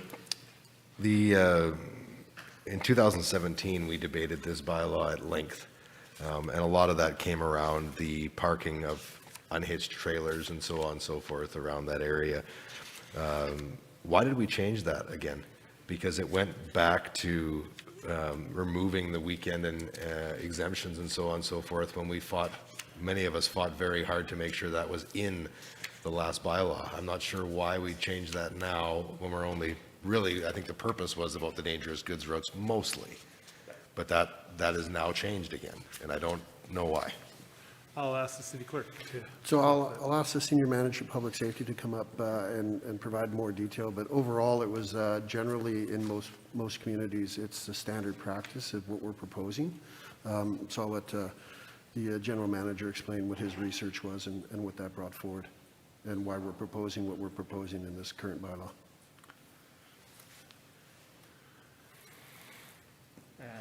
Thank you very much, Council, and Councillor Buckingham, thank you for the question. The reason it was brought forward again is in the research that we were doing when we looked at the redo of the traffic bylaw, is that like municipalities do not allow recreational trailers to be parked on the road at all while unhitched. The other factor is that in Saskatchewan, trailers are insured when they're not hitched. They're required to have insurance. In Alberta, there's 3 different options. The vast majority of people do not specifically have liability insurance for the trailers. So in essence, there's no insurance on the trailer when it's parked on the road. You can't have, it's essentially illegal. When you have a slide out or something like that, or somebody hits that trailer, it's not chalked and it rides up on the sidewalk and hits somebody because it's not attached to the power unit, that's a liability issue. There's 3 different types of insurance, is my understanding from speaking to insurance brokers with respect to this issue. people can opt to have extra insurance and insure the trailer for liability. That's not very common. Or they can have a policy that provides fire, theft, vandalism. Or if they own the trailer outright, they can simply not have insurance for it at all. And based on that, plus what other municipalities are doing as well with respect to trailers being unattached, that's why we wanted to bring it forward again, whether it was for approval or for debate or modification. But to give that opportunity to you with some additional research. The like communities that I looked at were St. Albert, Leduc, Camrose, and Red Deer, and none of which permit the parking of unattached trailers.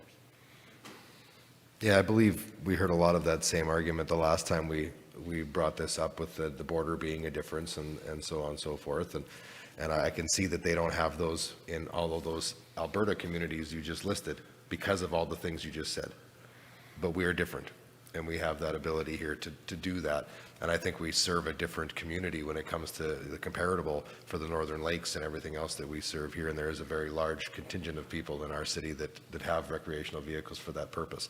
And I'm just not comfortable in backtracking that. I think it's a great thing that we do. I don't care what other municipalities do all the time. And in this instance, I think this serves our community. And we heard that loud and clear. There was a lot of pushback last time to make sure that stayed in the bylaw last time. And I can't see us going back on that at this particular point for that reason. I'll let the city clerk, please. Yeah, thank you, Councillor. Administration understands what Council's position was previously, and our responsibility is to bring forward what we believe is best practice, and then allow Council to provide us with the direction if this is how administration brings things forward. So it's not deference to Council's previous position. It's, once again, it's just we're bringing forward an item based on what we had seen and why we feel that it should be in this sort of manner. Councilor Diachak. Yeah, thanks, Your Worship. I guess a question, Glenn, around liability for the city. In terms of practices that cities have done, that you've done the comparable research to, is there a liability for us as a city where our bylaw states that you don't have to have the insurance? And are we complicit in any way? Are we enabling something in any way? Or what impact does it have for us? I don't believe that there's any liability on the city. It's the owner of the trailer that's parking it there that would face liability with respect to that. Again, people, and we don't know that what insurance they have on the trailer. Mm-hmm. They may very well have liability insurance on the trailer. It's an option that they can get. Yes. And is, from my understanding, recommended by insurance brokers, but there's an additional cost to that. So it's not, there's not an uptake on that from some insured parties. And in Saskatchewan, you need to have insurance or another when you buy the trailer. When you buy your plate, Or my plate understanding for is the- you have okay. insurance with the Yes. trailer, whether it's attached or not. Yeah. The common practice for insurers in Alberta is that the power unit insurance covers the trailer while it's attached. So there's no issue as parking a recreational trailer in a residential area when it's attached to the power unit. The issue becomes when it's not attached. It's fun to live in Lloydminster. Councilor Torreson. Thank you, Your Worship. Yeah, just kind of as we hear about this again, and I kind of go through my mind of where we were a couple years back when we had this conversation, and I can appreciate that administration's always trying to make us follow the best practice, and as far as we know at the time, and I think that's a good thing. This one to me is really, it's a question of, because it's not the city's liability, it's a question of, where does that balance between protecting the public and just having something that's kind of somewhat practical, possibly in many instances. How do you find that balance? And the problem with this is it's black and white. If you don't have it on there and you're in Alberta, then you're hooped. But do we have to protect the public in that case? Because that's really what, to me, we would be doing by saying you can't do it, is enforce that bylaw to make sure you don't get yourself in hot water with your own liability, so make sure you don't do it. And for this one, it's a tough call. Like, I'm going through my mind trying to figure out exactly where I land on it. I think that there's a certain level of risk that individuals may be accepting when they own a trailer, and if their insurance broker's telling them they should buy insurance when they, you know, go to use these things, maybe that's where it is. It's an individual is taking on a certain level of liability and risk, and, you know, it's really not the city's choice as to whether or not they choose to do that or not. So, yeah, I think I've come all the way through. Yeah, I think it's an individual's choice in this case if it's not really affecting us to that extent. I know it can be a pain if they do it for days and days and days and days, but that's a different issue covered in a different spot. Thank you, Councillor. Councillor Marion. Thank you, Your Worship. So I'm looking at the bylaw, and I'm just wondering which specific section it is. So I'm in section 8, but which item is it that is?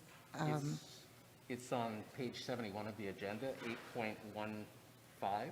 1.5, okay. Because I noticed earlier in 8.9, it says that people with a vehicle should have valid and substantive insurance and registration.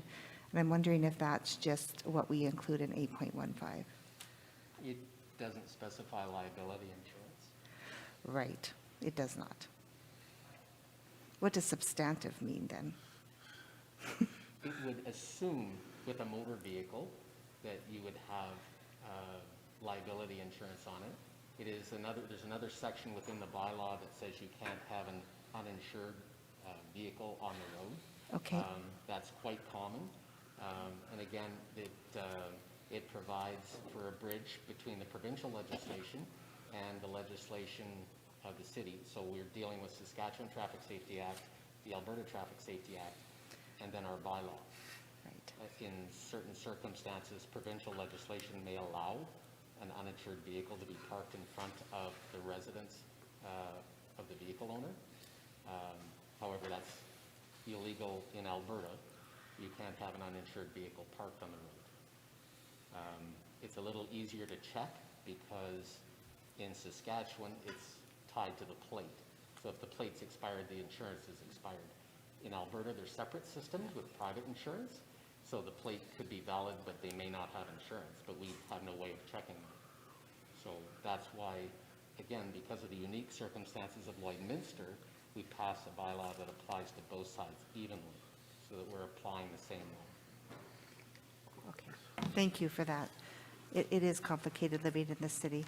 And so I just have one more question. I just need clarity around, right now we have 48 hours, so it doesn't exceed 48 hours. And Councillor Buckingham, are you thinking that it needs to be longer than that?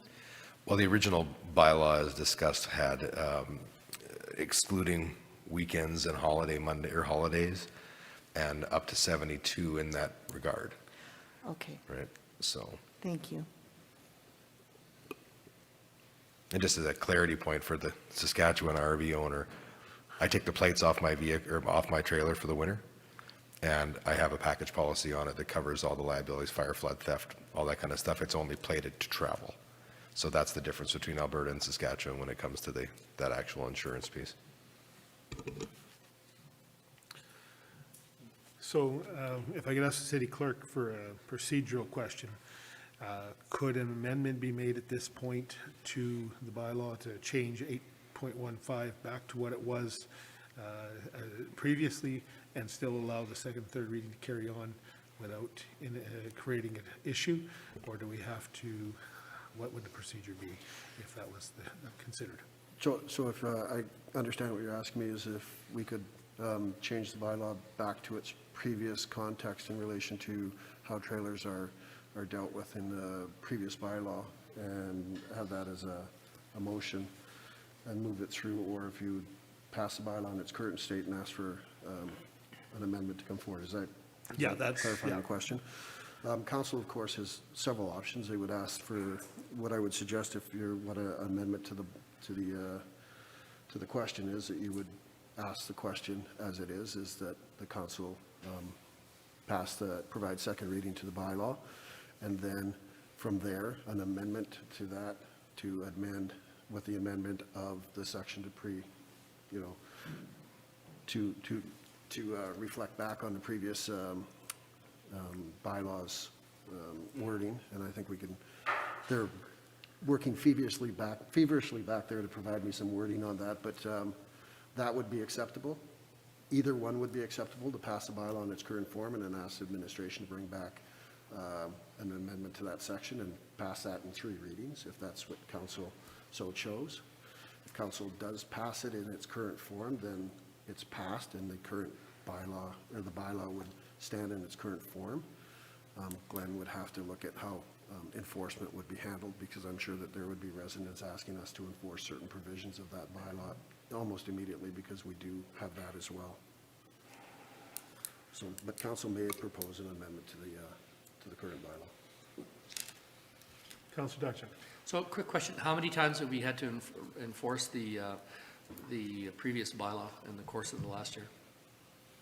I don't have the specific numbers, but those complaints come in every week. Every week? Yes. The rationale, and I didn't fully explain, the rationale for the 48-hour period is when we had the weekends exempted, on a long weekend, you could have a trailer parked on the street unhitched for a week. 2 days prior, 2 days after, because of the hiatus of the weekend, the long weekend. The rationale being, you bring your trailer in on Thursday, load it up on Friday, go out camping, come back Sunday, and you still have 2 days to clean it and put it back in your storage, whether it be on private property or at a storage location. Essentially, why that was brought up was the trailer would be allowed to be parked longer than a vehicle if you exempt the weekends. So you can park your trailer for 5 days, but you can only park your car for 3. And the trailer, when it's hitched, would still be allowed to be there for 3 days. So just as far as the rationale behind that. Any other questions, Councillor Dutton? You're good. Councillor White. Yeah, thank you. Yeah, I was just trying to get my head, like, I feel like 48 hours before a long weekend to get loaded up, ready to go is lots. You got your weekend, you're going to be out. That's why the trailer was there, to get away, just load up for the weekend, come back, got 48 hours to unload and get cleaned up and all that. I guess I'm somewhat failing to see the need to make it complex. And add those weekends to it, and like I don't feel like a trailer should be parked on the roadway over a long weekend. I don't know. There's no camping allowed on residential streets with trailers or unhooked trailers or parked trailers. So I personally am happy with the bylaw as it sits with this piece in it, and unless I'm missing something from, I wasn't here for the previous debate, so discussion, not debate, discussion. Councillor Buckingham. Thank you, Worship. Yeah, just to bring you up to speed in that case, like, we basically got blasted with emails and questions and so on and so forth about that, and went through it with a fine-tooth comb and got to the point we got it to. And there were lots of people that said it was that, they could appreciate the 2 days, but there was just sometimes where instances happened where there was a ticket issued because they got called away or whatever happened, and they were a day late or that kind of thing. And so it gave people a little bit more leeway to deal with that stuff. But at that time, it wasn't said that it was the norm, that there was ever anything there that long. But the biggest complaint was that initial setup in the spring and that initial tear down in the fall. And that's where they were having lots of issues around that. So at the time, we passed that bylaw trying to abide by and keep everybody happy with that in mind. Yeah, I appreciate that. Thank you for getting me up to speed.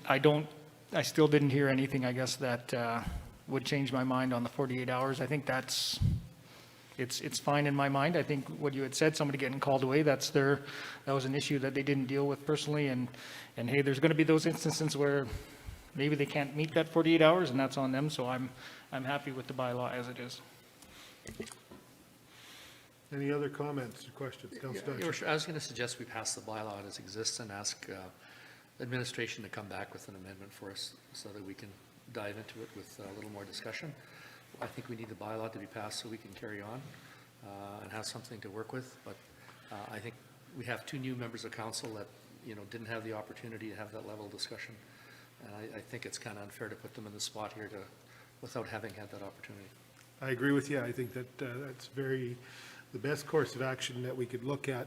with, I think, again, bylaw, and I've had the opportunity to work, to spend time with our bylaw officers, and they are very open and negotiable. They don't simply roll up to a trailer. And I can remember the one particular case, they said, explained to the property owner, and they were, you know, matter of 15 minutes, and everybody was good, and he moved the trailer immediately, and away it went. So I think that I appreciate what Councillor Buckingham has said, and people have got kind of some mind frame, and this is going to shorten it up by at least one day. But I think that we need a little further discussion, but at the same token, to ensure that we have a traffic bylaw in place that's imperfect, because none of our bylaws are absolutely perfect, but it's imperfect, but work in progress, and ask administration to come back. Would that be amiable to council? Councillor Buckingham. Just so I'm clear on it then, it's going to come back to council. We can discuss this particular section. Between now and then, is it enforced? And I'll look to I would assume it is. The bylaws are enforced. It's one of those unique things that it would be enforced, but there is no duty to enforce the bylaw. So while the provision of the bylaw would be enforced, there's no duty to enforce the bylaw incumbent upon the city. Having said that, usually the city doesn't want to pass bylaw unless it's willing to enforce it, and there's an expectation of our residents that if they phone up and there's something in the bylaw, that it will be dealt with. So it's one of those double-edged swords and dangerous types of items. I will tell council that. Yeah, and it's complex because of the fact we have to do these bylaws concurrently to keep up with the other one as well, which is why I was kind of pushing for that amendment, approved with amendment, so we didn't have to come back to it necessarily, and that everything was approved concurrently and that there was no enforcement issues. I would entertain a motion for an amendment, Councillor, if that's what you're proposing. Yeah, I would make that motion to revert back to the previous bylaw under that particular section if that was pass the bylaw with the amendment to that section. So just so council is aware, I can provide you some wording to pass bylaw with an amendment. If that bylaw, if that is defeated, then we would revert back to the previous. Yeah, that's fine. All right. And we've come up with a wording that council grants second reading to bylaw number 5-2021 traffic bylaw with the to allow for trailer parking on roadways as written in bylaw 09-2018. Yep, I would move that. Okay. Is there a seconder for that motion? Councillor Torson, thank you very much. Is there any further discussion to the Councillor Marin? Would you be able to read what that bylaw says? That section? It will take us a moment to pull that section up. And I would also ask that we hear administrations, I didn't get it clear if this is a good thing or a bad thing over the past couple of years that it has been in place, and just their thoughts on it. Okay. Why don't we ask for administration for that comment? Will administration also searches out the exact wording, if that's all right with council? So, Glenn, if you'd be so kind to provide just an overview of the past, I guess I believe that was 2018 or 2017 when that bylaw came in. Any challenges that was experienced by administration, specifically our protective services team? Well, the challenges are constant from when trailering season starts until trailering season ends. We deal with parking complaints on a fairly frequent basis with respect to this. But by and large, when it comes to recreational trailers, we know it's an integral part of our society here in this community, and we are always trying to get compliance through education initially, find out who owns the trailer, knock on the door, leave a card to make sure that they're aware of the bylaw first. If there's non-compliance after that, or we've waited another 48 hours, because normally what we will do is chalk the tires and then wait the appropriate amount of time. And if nothing has happened and the vehicle has not moved, that's when the ticket is issued. But there is certainly an effort to contact the owner initially to let them know and make sure that they're aware of the bylaw first. So your 48 hours kind of turns into 96 hours by the time everything's all set. You chalk it after 40, or chalk it, wait 48 days to see if it's been moved. If it hasn't, you come back, you try and get in touch with them. So it's actually longer than just 48 in order to gain communication with them. I guess I'm also speaking from a person who doesn't have a trailer and probably wouldn't park my trailer on the street for more than 48 hours because I feel like that is an annoyance to, well, it would be to myself or to my neighbors, and And I think that, and again, why I'm okay with the bylaw being simple and straightforward as it is without having to add the weekend, long weekends and 72 hours piece to it. So I'm hearing that it is simplistic and there's a leniency there, and it's not a fine necessarily right after 48 hours, but. Well, the inference that you made with respect to the complaint is accurate. By the time we get the complaint, we check with the complainant to see the circumstances surrounding why they phoned about the trailer. And quite often the comment is it's been there a week or it's been there 2 weeks. We go, and to avoid them having to give evidence in court, we chalk the tire and we will come back 48 hours later after an attempt has been made to contact the owner. Depending on which province it is, we may have a phone number associated to it.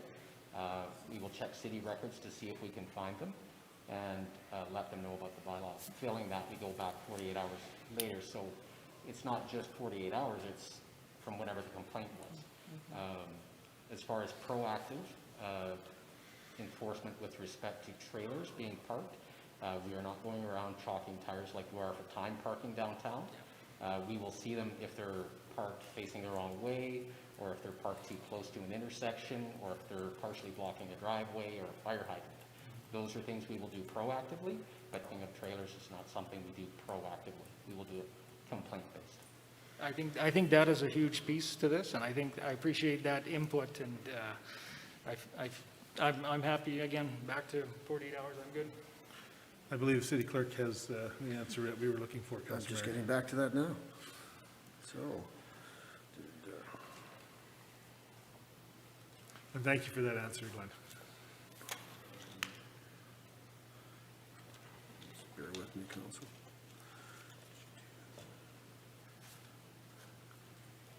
Was there somebody that did get a ticket?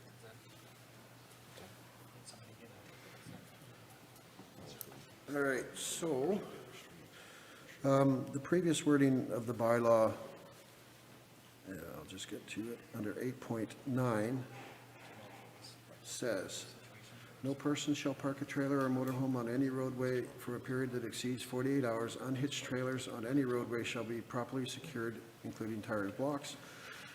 Then 8.10 says, notwithstanding the provisions set forth in section 8.9 of this bylaw, no person shall park a hitched trailer or motorhome on any roadway unless such trailer or motorhome is parked immediately in front of their property and is owned or occupied by the registered owner of said trailer or motorhome.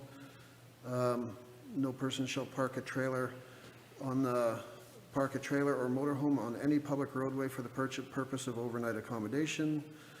There's a prohibitive of parking trailers with explosives on them. No person shall park any vehicle on a roadway, public place where it is leaking fuel. I'm sorry, I'll just get to 8.1. No person shall park any vehicle on a roadway for excess of 72 hours unless weekends and holidays exempted. And sorry, weekends and holidays exempted.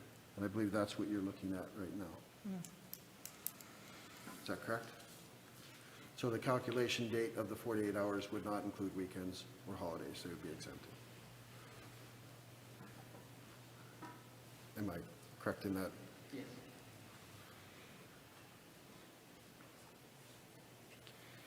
Councillor Buckingham, I'll look to you for. Yeah, I'd still make that motion as seconded by Councillor Torres originally. Okay. Any further discussion? Just to be clear on what that was. So the clock stops at midnight on Friday and it doesn't start ticking again until Monday. Midnight. It's reset to Monday, basically. Or long weekends, Tuesday. But it could stay there for 5 days, 6 days Correct. straight under this scenario. I like that. Misunderstood that before. No, that's fair enough, and I will look to you for. If I may, the general prohibition that we're trying to get is that we're trying not to let people store their trailer on the roadway. We feel that 48 hours provides adequate time for a person to park their trailer, load their trailer, go enjoy their weekend, enjoy their time away from their community or whatever their plan is. Bring it back, they have 48 hours in which to unload it, and then park it properly off the roadway. This allows the roadways to be free and clear for traffic. It allows people to accomplish the goals they have we recognize that when a person comes back on a Sunday, they have the Monday and Tuesday evenings to get it because likely they're back at work, and that's why we give the 48 hours when they come back. So it's a balance of how we're trying to move forward with this. Many communities absolutely do not allow this for many reasons, but once again, we're trying to strike that balance that's best for our residents, and allow for the people who necessarily don't like this, and there are some out in the community that don't like trailers parked in front of their houses, or in front of their neighbors' houses for any extent of time. So we're trying to balance all those things in this, what we're doing. Councilor Thorson. Final point of clarity. The current bylaw allows for the 48-hour period. Correct. Yes. All right. Councilor Diacek. Yeah, and I would just add that, as you've outlined, I guess the intent of, what the bylaw is there for in terms of, ensuring people don't use the roadway as a permanent place to store their trailer. I guess what I also, from Ernie is that, or Glenn, pardon me, is that people that are in violation of this have typically left their trailer for a week already. So then we have this extra time after. So I think, we're really worrying about the 48 hours and splitting the hairs, and the reality of the people that are really not compliant are well far and beyond what those hours are as well. And I remind council, you do have a motion that's on the floor that's seconded that you have to deal with. Any further discussion on the amendment? And I understand, sorry. Councilor Buckingham. Yeah, I think it's just that I believe from what I've heard from people and myself, I hate when my trailer's parked in front of my house too, right? So I try and keep within all the time frames and get that done. I understand that completely. But we don't have to be the most restrictive. We don't have to be, to Councillor Torreson's point about insurance and so on and so forth. This isn't the city's liability. How much do we have to govern people in this regard? It hasn't been a huge problem in the city since we passed this bylaw in 2017, I don't think. Huge problem? No, yes? It's a relatively easy situation to deal with. Yeah. Not a problem. Yeah. So I just like the fact that it gives people some flexibility. And I've heard that from people, and I heard it from people in 2017, and we fought for it, got it in there then. I don't see any reason to change it now. That's the last thing I'll say. Councilor Whiting, I believe you had a comment. Yeah, sorry, I was just, I was having a sidebar with Councillor Buckingham, and you hear the story of somebody that, was out, came home from the weekend, parked the trailer, got chalked, got a ticket in 48 hours, and it's unfortunate, and you hate, those are the stories that suck, but I'm hoping that there is some discussion with the trailer owner and some education for those situations rather than a straight to a ticket. But just to provide some clarity on how the enforcement would work, the call would come in. We have learned through a pain process that when the caller says that the vehicle's been parked there, the trailer's been parked there for 48 hours, that we then start the clock from the time that we conduct our investigation for that 48 hours. So it's not like they're being ticketed immediately as soon as there's an issue arises. We work with trailer owners the same as we work with anybody else in the community when it comes to a bylaw matter. Usually what happens, though, unfortunately, is those that want to play the system as the words the system is there, create those issues for their neighbors, and they're usually neighbor-to-neighbor issues. And those are where the neighbors are then agitated. And being on the other side and hearing the other side from people who are equally frustrated because the neighbors leave a trailer in place all summer, that's a real concern as well for the city. We're not just dealing with giving somebody one thing, we're also taking away something from somebody else as well. So that's where this balance is here, and we wouldn't be the most restrictive. We would be probably somewhere in the middle at this point. Councilor Thorson. I'd like to rescind my second on the amendment motion. Can I do that? No, we probably have to have to defeat that now. All right. Any further discussion before we vote on the amendment proposed?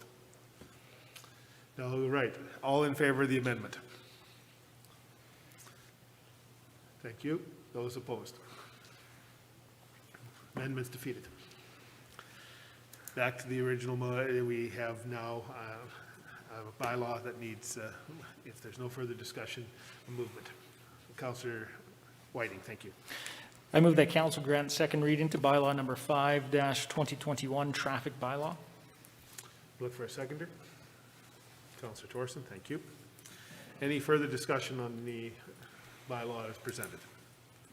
Not seeing any, I'll call for the question. All in favor? Opposed? Carried. Your worship, Yes. it's maybe too late to ask for that vote to be recorded. It is too late. Thank you. But you can Yeah, ask for the I next thought one of to it be. too late. You can ask for the next vote to be recorded if you'd like, Council. Yeah, in that case, could I ask for that now? You certainly can. I'll look for direction. Councillor Whiting, thank you. I move that council grant third and final reading to bylaw number 5-2021 traffic bylaw. Seconder? Councillor Diachak, thank you. All in favor? Got that? Yeah, we have that. Okay. Opposed? Carried. Thank you, Council. Thank you very much to both of you gentlemen. Moving on to 8.5. Acting City Manager. Thank you, Your Worship. Bylaw 36-2020, the LPDC Official Community Plan Amendment. I'll call up Anthony Andre, our city planner.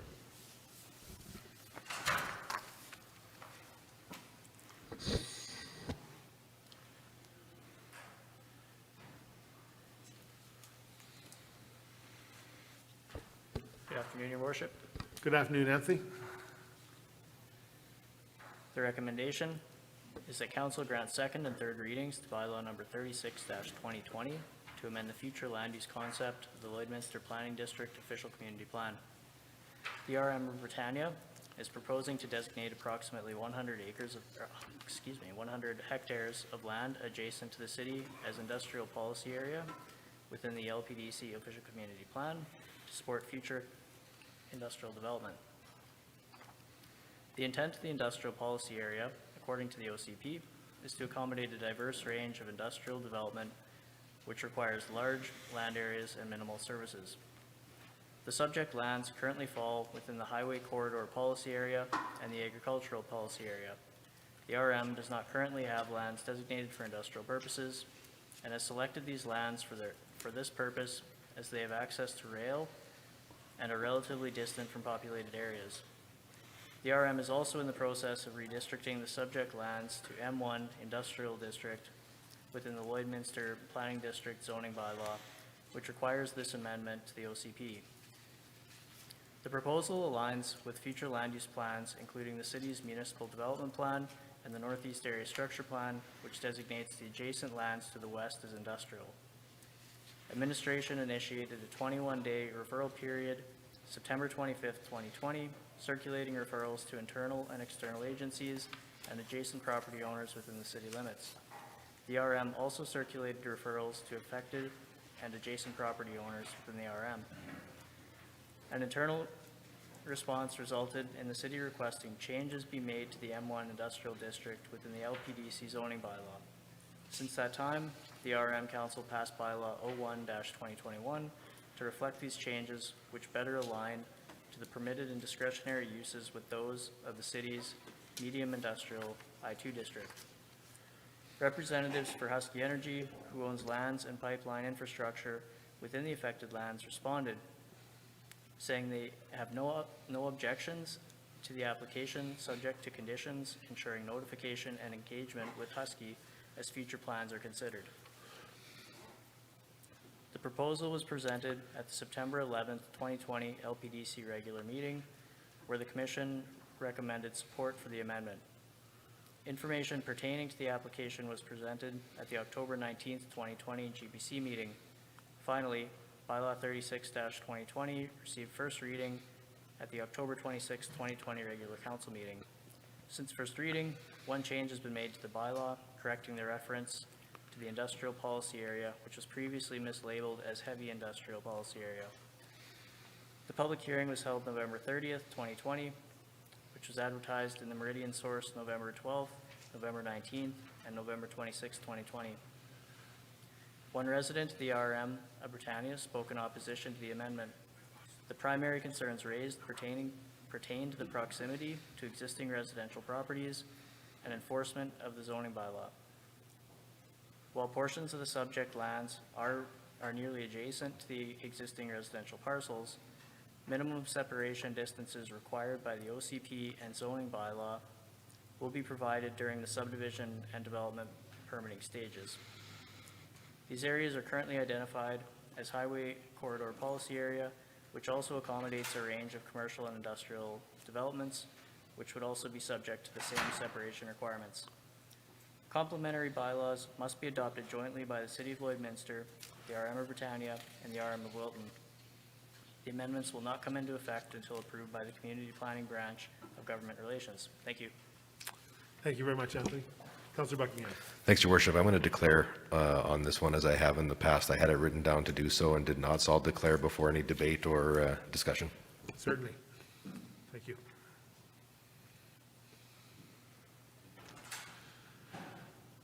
I'll look to council for questions or comments. Councillor Thorson. Thank you, Your Worship. Just the main question would be, so the Northeast Area Structure Plan, you may have said it in your presentation, and I apologize if you did, I had a phone call I had to make. But how does this affect the Northeast Area Structure Plan, or is this area below that?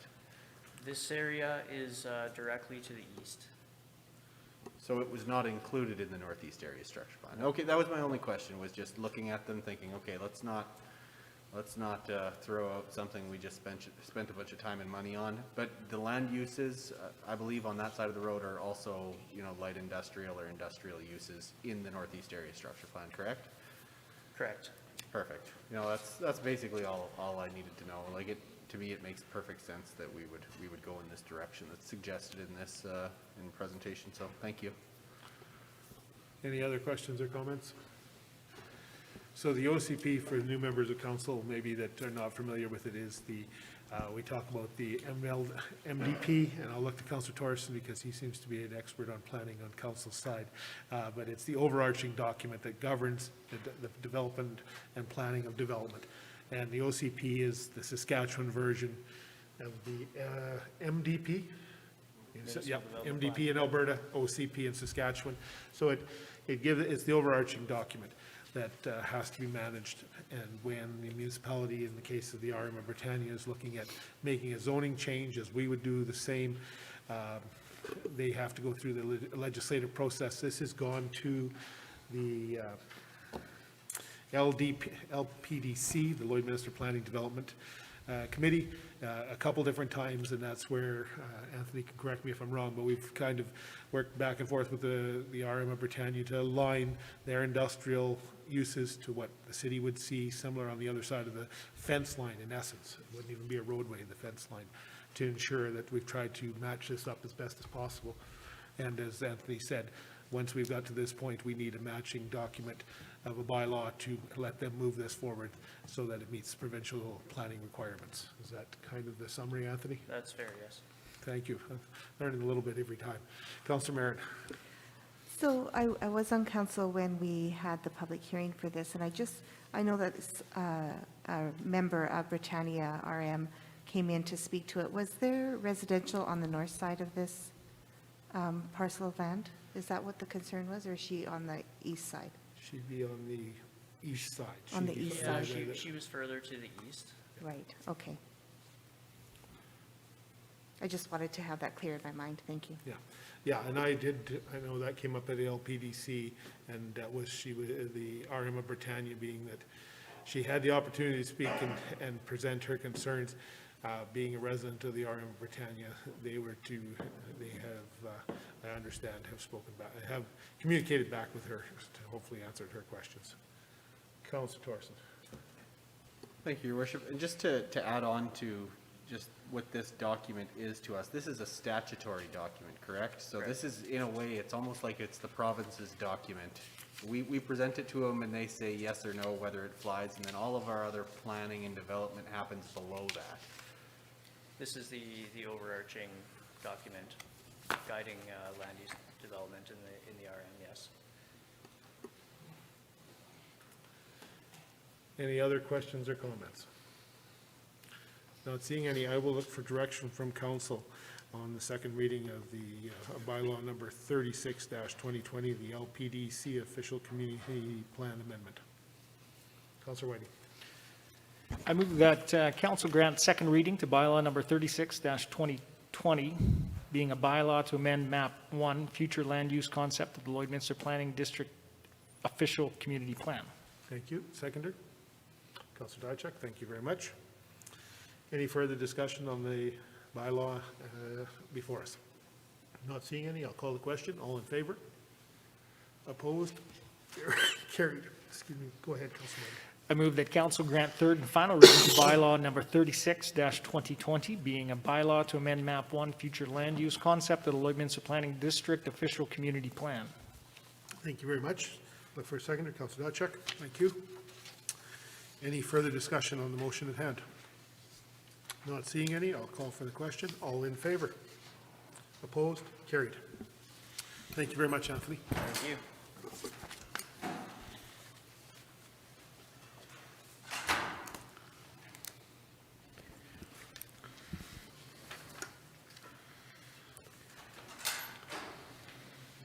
Your Worship, we're experiencing some technical difficulties here, so we can try and connect or keep moving on. Well, we'll give it a minute and see Okay, how we thank make you. out.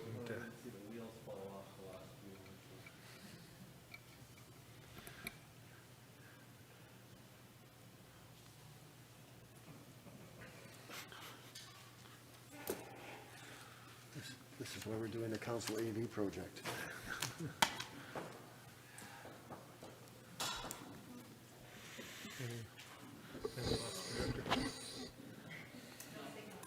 No signal. We'll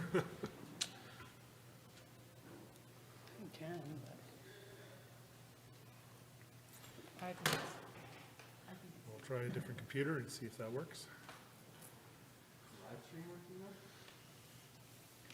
Do we still have a live stream communications manager? Yep. Terrific. I didn't get a notice. Only you did. All right. Well, we're back in business. Oh, hold on.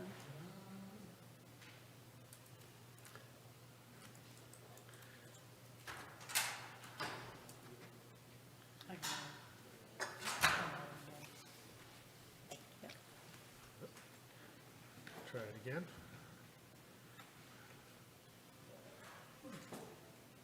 There we go. We've got a signal. Oh, I didn't shut it. Houston, the problem has been solved.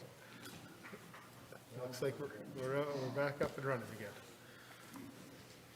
All right, with that technical glitch being contained, we'll move on to 8.6, Acting City Manager. Thank you, Your Worship. For 8.6, bylaw number 18-2021, mill rate and taxable assessment bylaw, I'll pass it to Doug Rodwell, our City Clerk. City Clerk. Thank you, Worship and Council. So the item we have before you is the bylaw number 18, 2021, the mill rate and taxable assessment bylaw. The recommendations is the council grant second and third reading to this bylaw. The issue is administration has calculated the 2021 mill rates based on the final assessment roll and the 2021 budget requirements.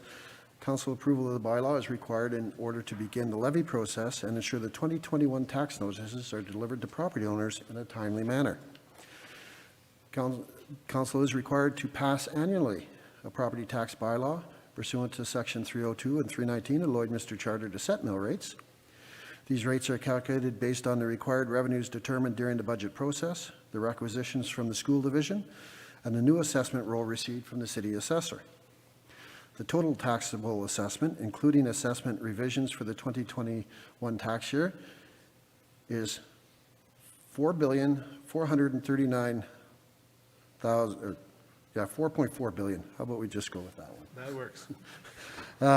Which is down from the $4.57 billion in 2020, or a 2.9% overall decrease. In 2021, with the assessment and proposed mill rate changes, the tax levy will collect an estimated $36,736,841 for the municipal purposes, and is as approved in the 2021 budget revisions on May 17, 2021. I draw council's attention to the proposed mill rates. Or municipal levy for residential will be 6.6215. The municipal levy for non-residential will be 11.9185. The seamless education levy will be 0.05630. The education levy for residential will be 2.6467, and the education levy for non-residential will be 3.8793. Commercial mill rate factor is 1.8, with the total residential being 9.8312 and the non-residential being 16.3608. These final mill rates account for all assessment revisions to date to ensure that the budget requirements are met as outlined in the budget 2021 as revised. Municipal levy rates are the only ones that change slightly during the first since the first reading. The residential municipal rate increased from 6.6106 to 6.6215 mills, and the non-residential mill rate increased from 11.8991 to 11.9185 mills due to the assessment revisions since the first reading of the bylaw. The other rates remain the same as initially presented. Tax notices will be printed and mailed out on June 18th, 2021. Property taxes are due upon mailing. Per the new penalty bylaw, the last date for payment before penalty is moved to July 25th, 2021. Since the penalty date falls on a weekend, taxpayers will have until July 26th, 2021 to make the payments at City Hall, their financial institution, or through online banking. The options are the council move all motions as indicated in the recommendation, the council not approve Bylaw 18/2021, and the council requests further information and the item be brought forward to a future regular council meeting for decision. This item is in alignment with the following strategic area, delivering good governance. Council is required to annually pass a property tax bylaw to set the mill rates in order to issue the annual property tax levy to fund the services provided by the city.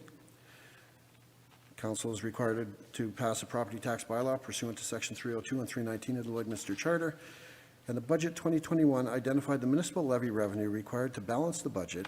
The approved budget in November was for municipal levy of $37,022,890. However, through budget revisions approved on May 17th, we now only require a municipal levy of $36,736,841. This levy amount will be generated by the calculated mill rates. I'll just point out to council that the overall requisition is approximately 2.2% increase from the previous year's requisition. Thank you, City Clerk. Councilor Thorson. Thank you, Your Worship.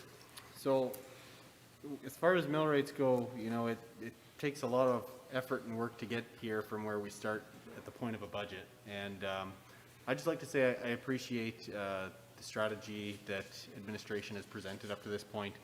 No one likes a tax increase, and luckily for the vast majority of properties in this city, you will not see a tax increase. There may be some confusion based on the fact that the mill rate is going up, but effectively, you know, from the budget we set in 2020 to the one that we're dealing with now is lower. So there was a proposed increase that was higher, and now it will be lower than that.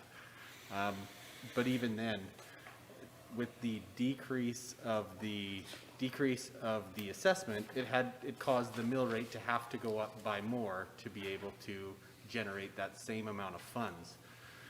And when you look at it, like when we had the presentation last time around, I want to say 70% of properties were going down or were in that zero range. So looking at that, you know, it really depends on whether the mill rate raised by more than your property value decreased in the current year. So all things considered, there's a good portion of properties within the city that are actually going to have lower taxes this year than they did last year.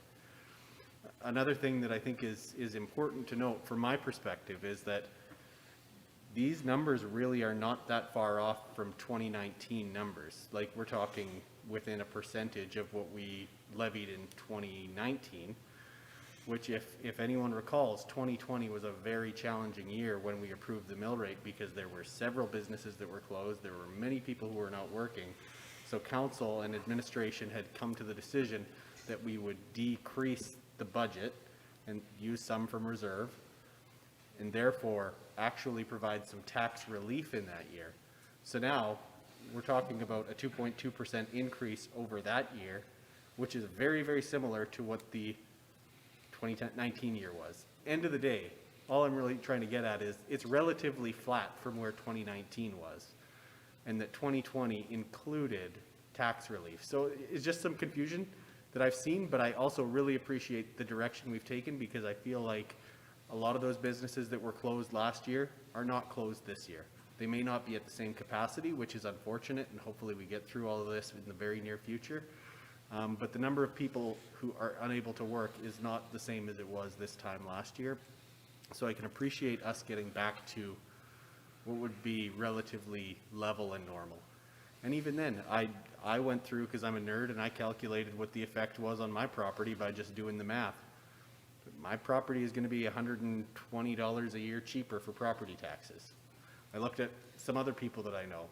Theirs is in the $75 cheaper for property taxes. So just looking exclusively at the percentage that the mill rate had to go up by would be only looking at one part of the equation. The big picture item is looking at the overall budget, and administration did a great job of trimming back from where we had approved back in 2020 when we set the 2021 budget. So thank you, I really appreciate it, and I would be happy to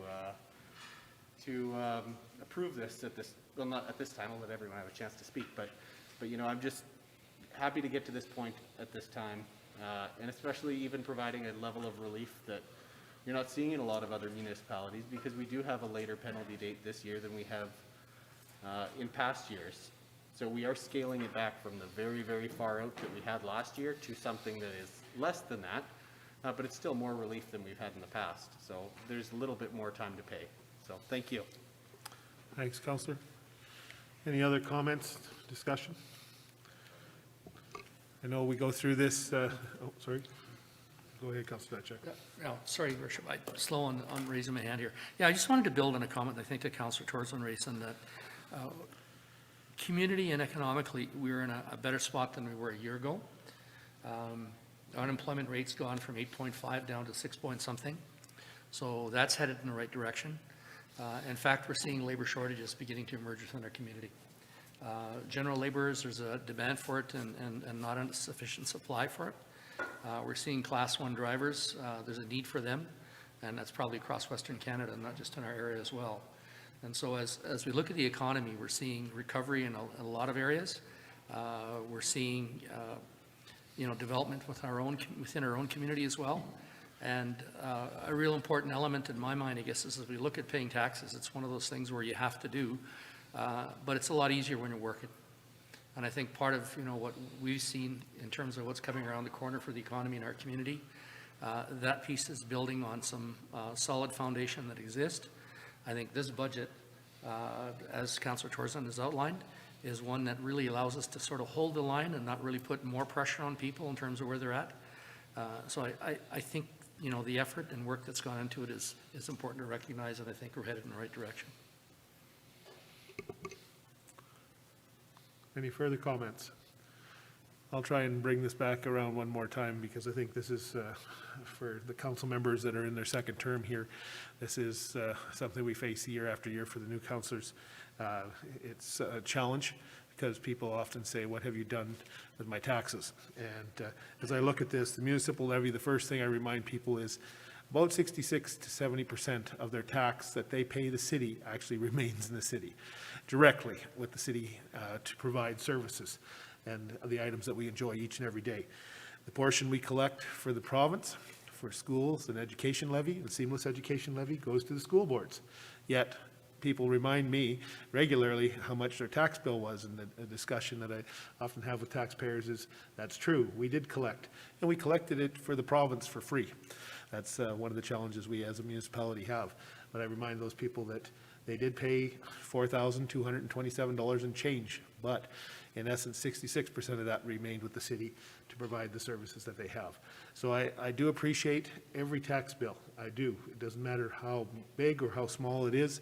It has to be paid, as council has indicated. And I think that, the budget, we started this process last fall. Then we had the assessment people do their work and provide assessments. People have had that ability to comment on their assessments and discuss that with our in-house assessors, which people are now hearing from again, new again this year. 20% of our residents will be hearing from our assessment team as we ensure that every 5 years, every property will get properly reassessed in person in a visitation if permitted. With COVID, they are doing it by letter currently. So there's many steps to this, and at the end of the day, we have to arrive at a mill rate to make this all balance. And as Councillor Torson said, it's a mathematical equation that we go through year in, year out. People often ask, why is your assessment higher or lower than what you could sell the house at? And they are not dramatically tied directly. They will go up a little bit or go down a little bit with assessment, but it does not truly reflect what the house is selling for, because I can tell you, having lived in this city when things were really, really good, the assessment didn't even come close to what houses were selling for.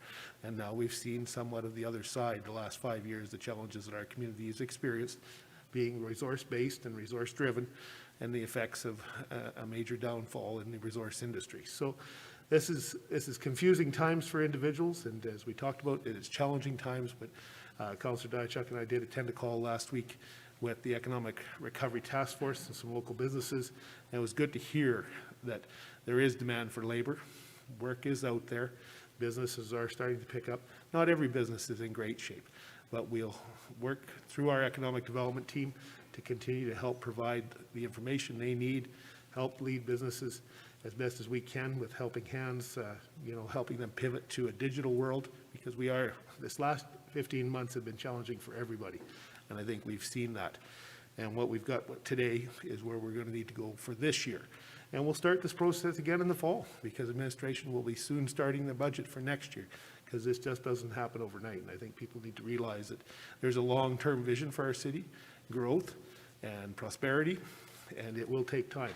But we are on a course, and hopefully in the next couple of weeks with some more good news from the province, we'll just move a further step forward on a lot of fronts. A lot of exciting things coming in July, and that will be a start to a great year to finish 2021 off. Any other comments? Not seeing any, I would entertain a motion for the second reading of Bylaw 18-2021. Councillor Whiting.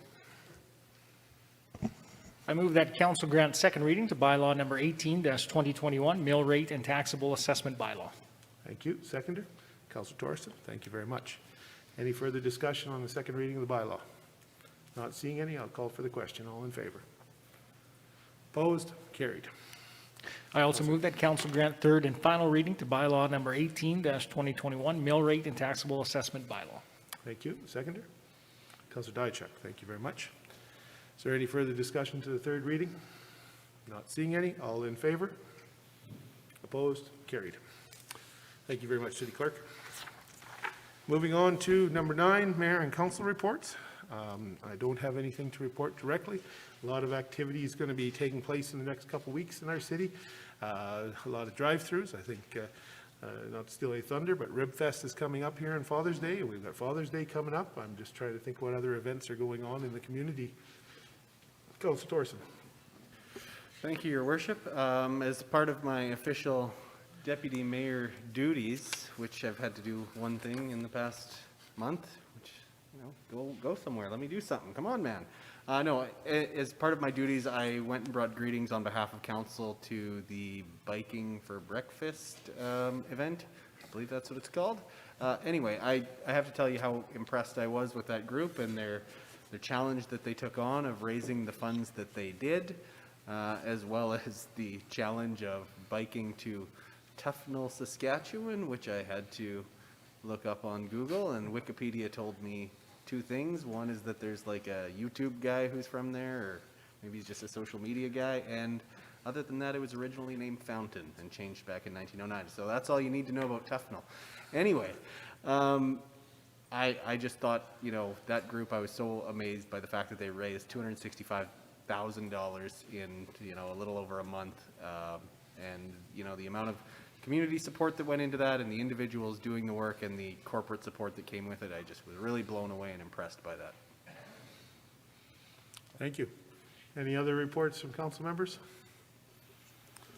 Well, I think just keep an eye, I remind residents to keep an eye on the social media and the media as activities start to unfold. The next stage of the plan from the government of Saskatchewan regarding COVID is June 20th, and the third one is July 11th, or hopefully sooner.